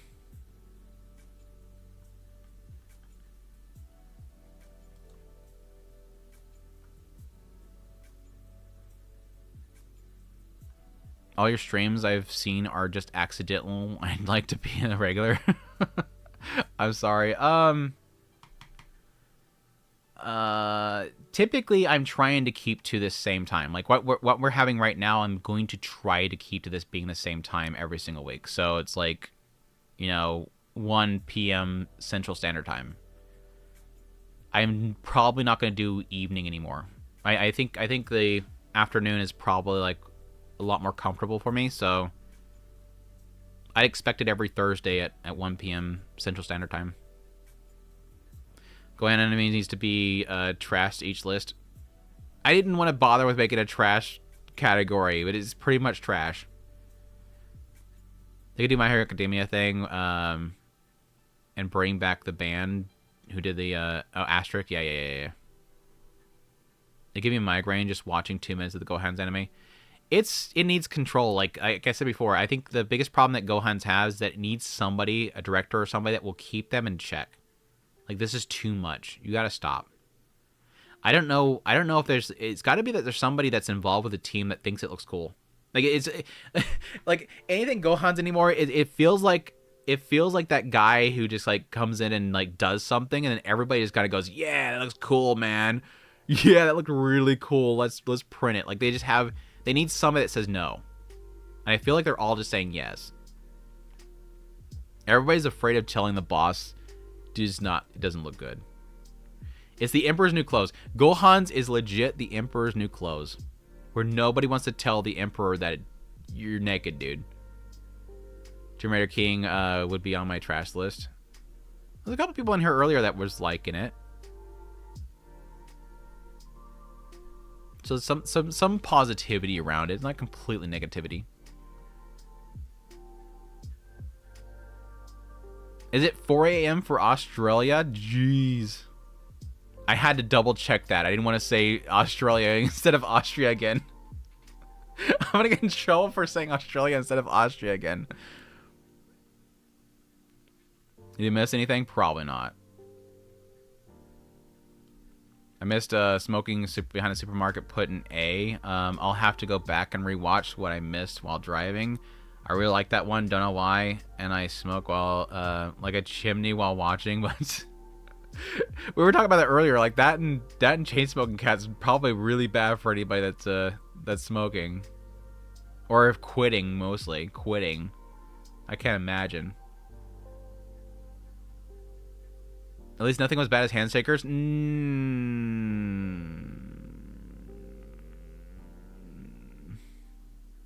I have to say that I think handshakers is probably their worst. I don't think I really have anything about handshakers that I liked. I knew a guy who liked handshakers. I mean, all the power to somebody if they like that show. It's just for me, it was like, whoa. Yeah, that one was rough. Like, I just couldn't find anything of value in that show. Nothing of value in that show.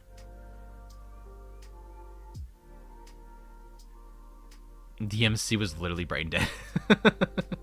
DMC was literally brain dead. I try to give everything a shot. And like I say, I always try to give Gohans a shot because I feel like they are experimental. But I just feel like I'm at the point now where I don't think they're experimental anymore.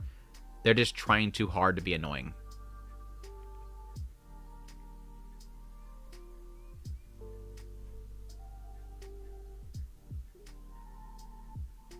He likes Gohan's exaggeration.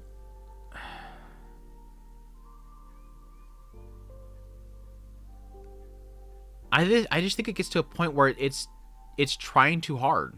Like, at some point you just realize that you have no control over what you're doing. You're just doing it for the sake of doing it. Yeah, if you have epilepsy, please do not watch Gohan stuff. Do not watch Pokemon and don't watch anything Gohan's. Pokemon taught me that. I love it. I brought up Pokemon and then you said that. I had to be in a hospital in Houston for a week because of anime. Like, legit. Oh, I didn't read that. You found out you had epilepsy go watching handshakers. Really? Like, legit. Ugh. That's like the best clickbait video possible. Anime nearly killed me. I think most people would probably assume it's going to be epilepsy or some sort of like seizure caused by anime, because that was like a thing with Pokemon, obviously. Is Handshakers on one of those late night TV infomercials, biceps exercises, uncles? Nice. Gohan's, I don't remember if I checked one of Gohan's anime yet. If you are going to, either K-Series or watch Masterful Cat is depressing in a day. Those are my two favorites. Love your stuff, Andrew. I've been here for over a year. Mashika pulled me in. I went through the books because of you covering that. That's all. Thanks for everything. I got a bell. Take care, Drunk. Thanks so much for dropping in. I really appreciate the kind words. It means a great deal to me. It's that kind of stuff that keeps me going. Thank you so much. Hope you have a good day. I like the sweeping shot sometimes. Very common. Yeah, I love K. K is so good. And it's all over the place too. Like the whole like opening segment is him like riding a skateboard down the sidewalk, and it's all over the place, but it's managed. Like it's kept managed. Had it when you were a child, good now. Good. Yeah, they had to find out why I had the seizure. And they realized did they legit like find out it's just from that was the last thing you were watching? Jeez. Who did the 3D Berserk animation? It was horrible. Millipenzi? Question mark. Same one that did So Spire, So What? And the show about that one town with the hot tan girls.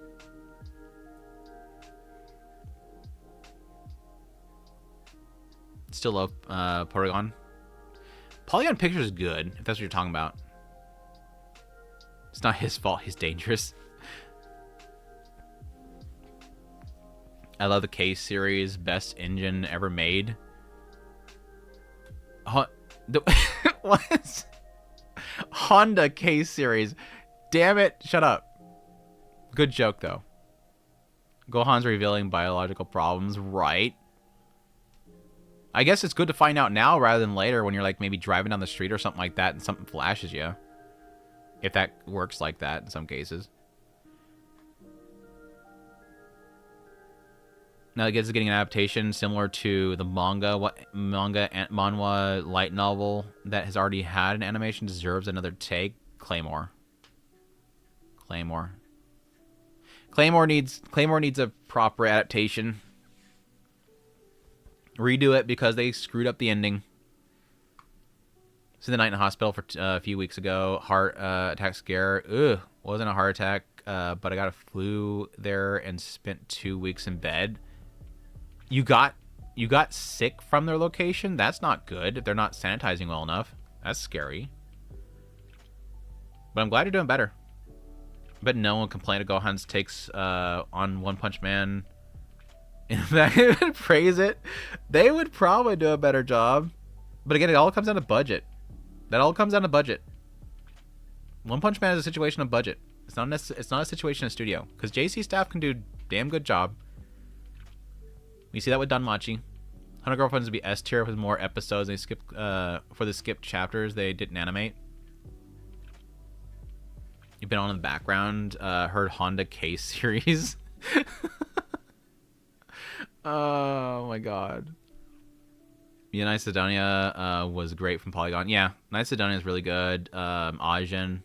Polygon Pictures does some good stuff. They were kind of rough at first, though. But no, Night Sidonia, the mechas, was really good. That's why I love that movie. Or that series.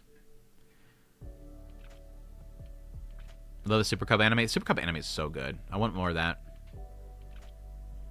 Agree so much on Claymore, yeah. Mushoku Tensei clips are blowing up on Twitter massively, man. It's ridiculous, yeah. It's really easy to get sick in a hospital. You shouldn't, though, because there's some dangerous stuff that can come from that. Very dangerous stuff to come from that. That's why they have to do such a good job of keeping that stuff sanitized. Pandora and Crimson Cell Season 2? Really? Yeah. I think you bring that up every live stream, I think. Somebody does. I think it was you. It's like, Gohan's can't mess up Saitama's hair. They would give him hair. The Gohans would give Saitama hair just to animate it. You know they would. Can't wait to see Gohan's hair animation on One Punch Man. That's like the greatest joke to come from that, is the fact that they would legit give him hair. They give Saitama hair just to animate it. I think I go Streptococcus on in the hospital while I was getting checked. Ugh. DC staff makes more money off of Danmachi. Yeah. Again, they probably pay them a lot more than what Bandai is paying for One Punch Man.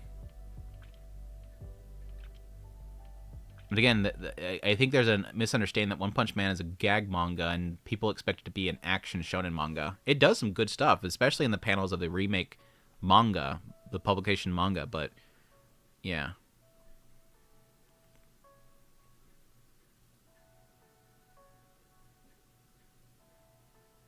The doctor even says you don't want to stay here, you'll get some. That's scary. That is scary. That is scary. They give Saitama a fright wig. According to Twitter, harems are okay, but not what Rudy is doing in fantasy medieval world. I mean, it's supposed to be... Yeah, right. Yomko! Hey, sending love from Ukraine. Welcome. Hope you're doing well. Hey, I didn't get it wrong this time, people. I didn't get the name wrong this time. I didn't say Australia again. Hope you're doing well. We're about to wrap up, so I'm sorry that you're coming in so late.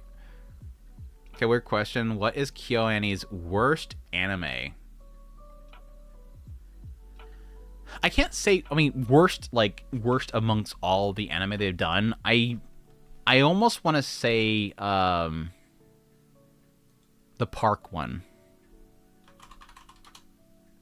Let me bring up their list. I think the one that I liked the least was probably the park one.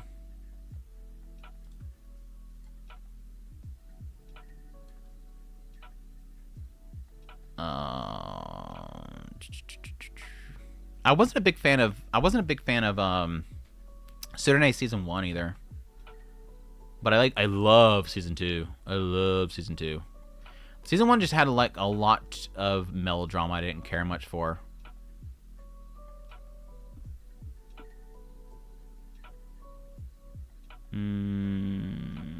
Let's see. Yeah, Amagi Brilliant Park probably. Because everything else I love. I think pretty much everything else that they've done I've loved.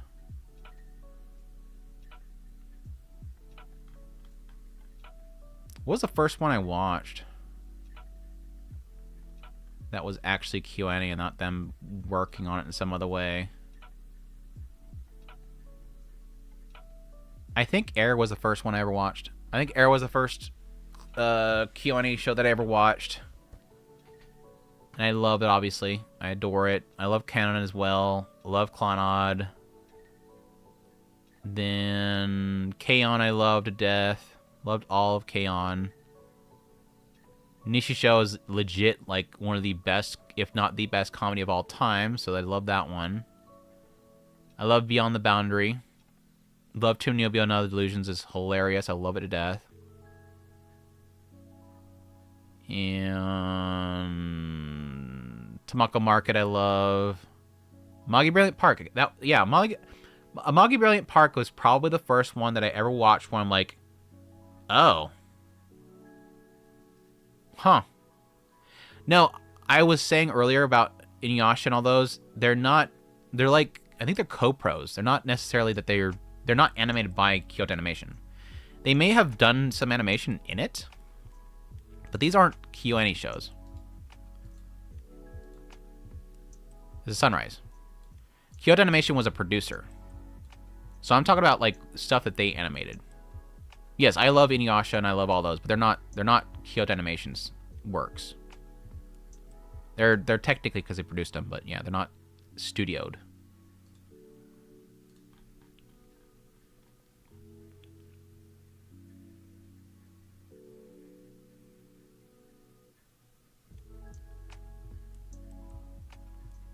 Phantom World was, I think, a big struggle for me as well. There's a lot of Myriad Color Phantom Worlds that wasn't great. It has an amazing OP.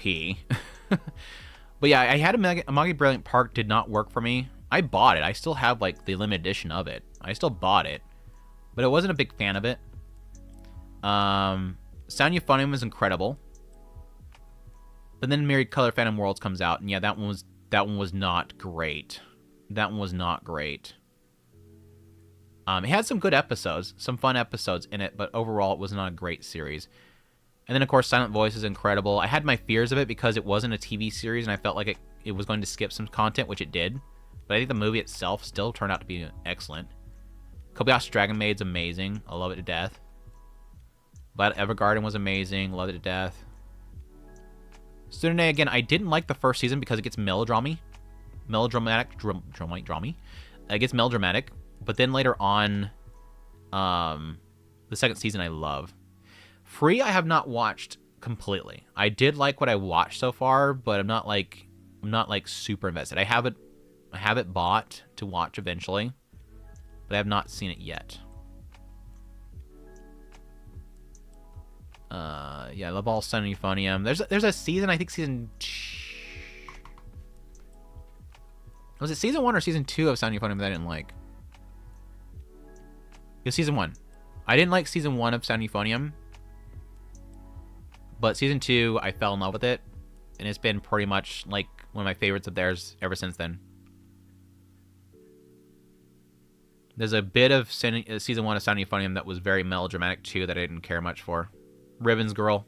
Ribbons, what do they call them? Ribbons bitch or whatever?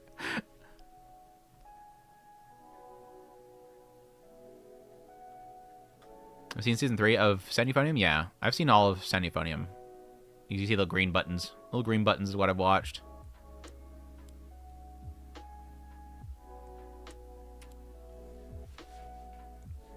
Collectors must collect. Yes. Collect every bit of it. Free is goated. Yeah, I've heard a lot of positive about Free. I just haven't got a chance to watch it yet.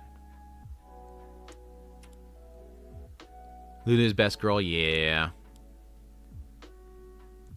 Oh, I've been planning to watch Sandiphonium. I highly, highly suggest it. Didn't know Pompoko's Kioni. It's going to be production. They'll be the producers. There's a lot of what's in here is producers. That's like I was saying earlier with like Inuyasha and whatnot that people are pointing out. That's not their studio, like they animated it. It's that they're in the production team for it. They put money into it some way. See, Kioni, producers. Not the studio. Studio is AIC.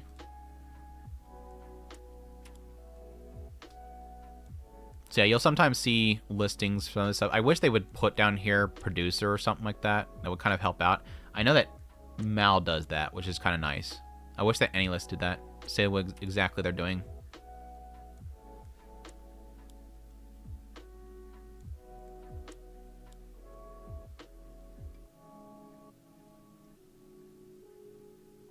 Yeah, I still have to watch the movie. The movie for Maid Dragon's in my list.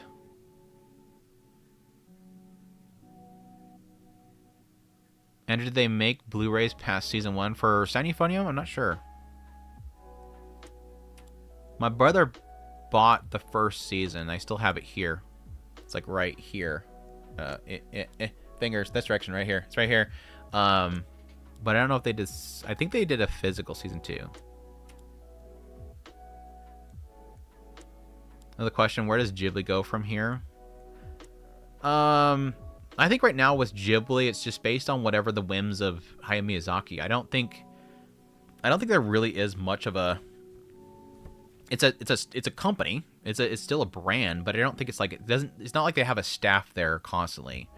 I think a lot of the cases that whenever he decides that he wants to do something, they kind of bring people in to work on it. But it's on the whims of Miyazaki, I think, for the most part.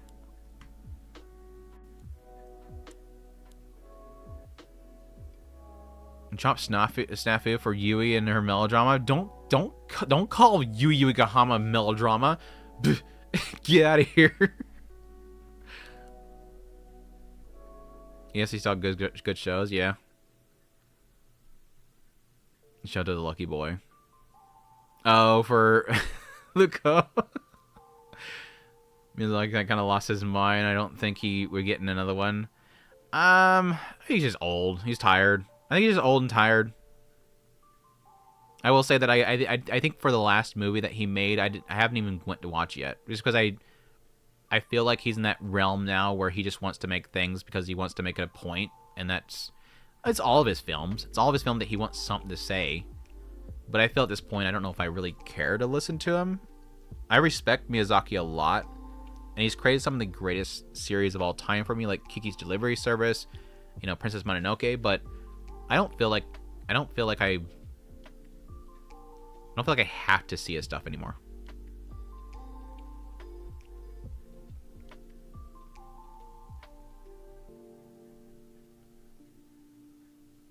Does he like melodrama? For me personally, or I don't like melodrama. I really don't like melodrama. But I didn't feel like Yu Yu Gahama gave that to me, honestly. But I mean, in general, Snafu is kind of borderline for the most part. Like, I feel like most of Snafu, a lot of its storylines borderlines a lot in melodrama. Him as an author, he gets that way sometimes.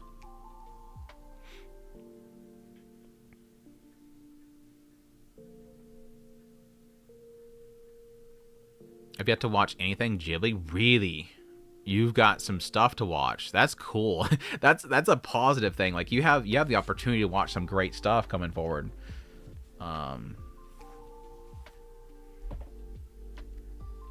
Self-Worker himself is crazy takes.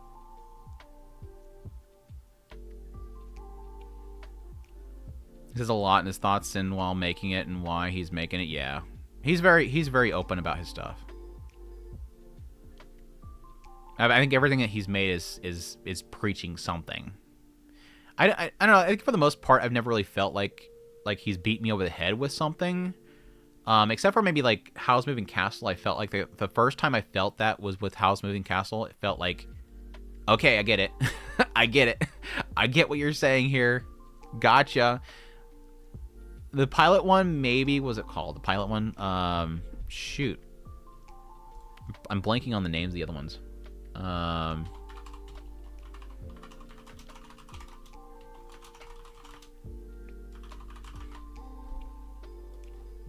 Pilot's Wing or whatever. Pilot's Love Song, I think was what it's called.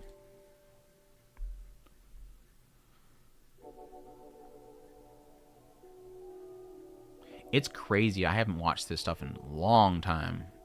I kind of got my feel and I kind of walked away from a lot of it.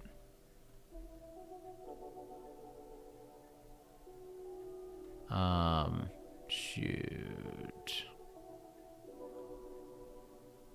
It was Howl's Moving Castle. Yeah, I think it was Howl's Moving Castle that kind of pushed me away, and then I watched Wind Rises, and that wasn't really that great. I haven't really messed with them since then. Of course, it's not like they really had much since then, besides whatever this damn thing was, and then Miyazaki coming back for this.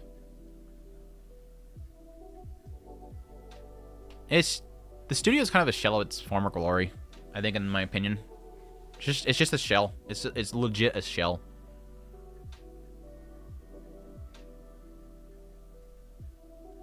Was Ponyo preaching? I have not watched Ponyo.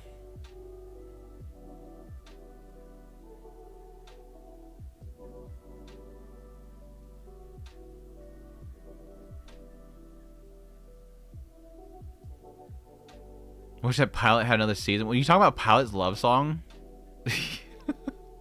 I seem to remember that Pilot's Love Song did not end on a good note.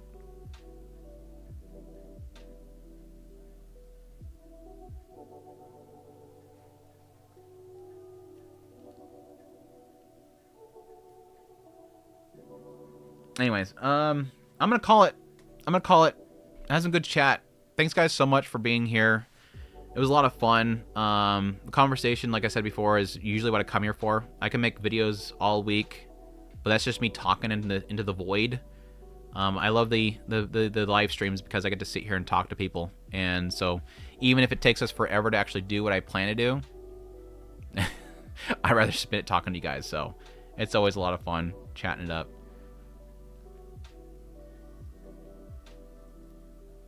But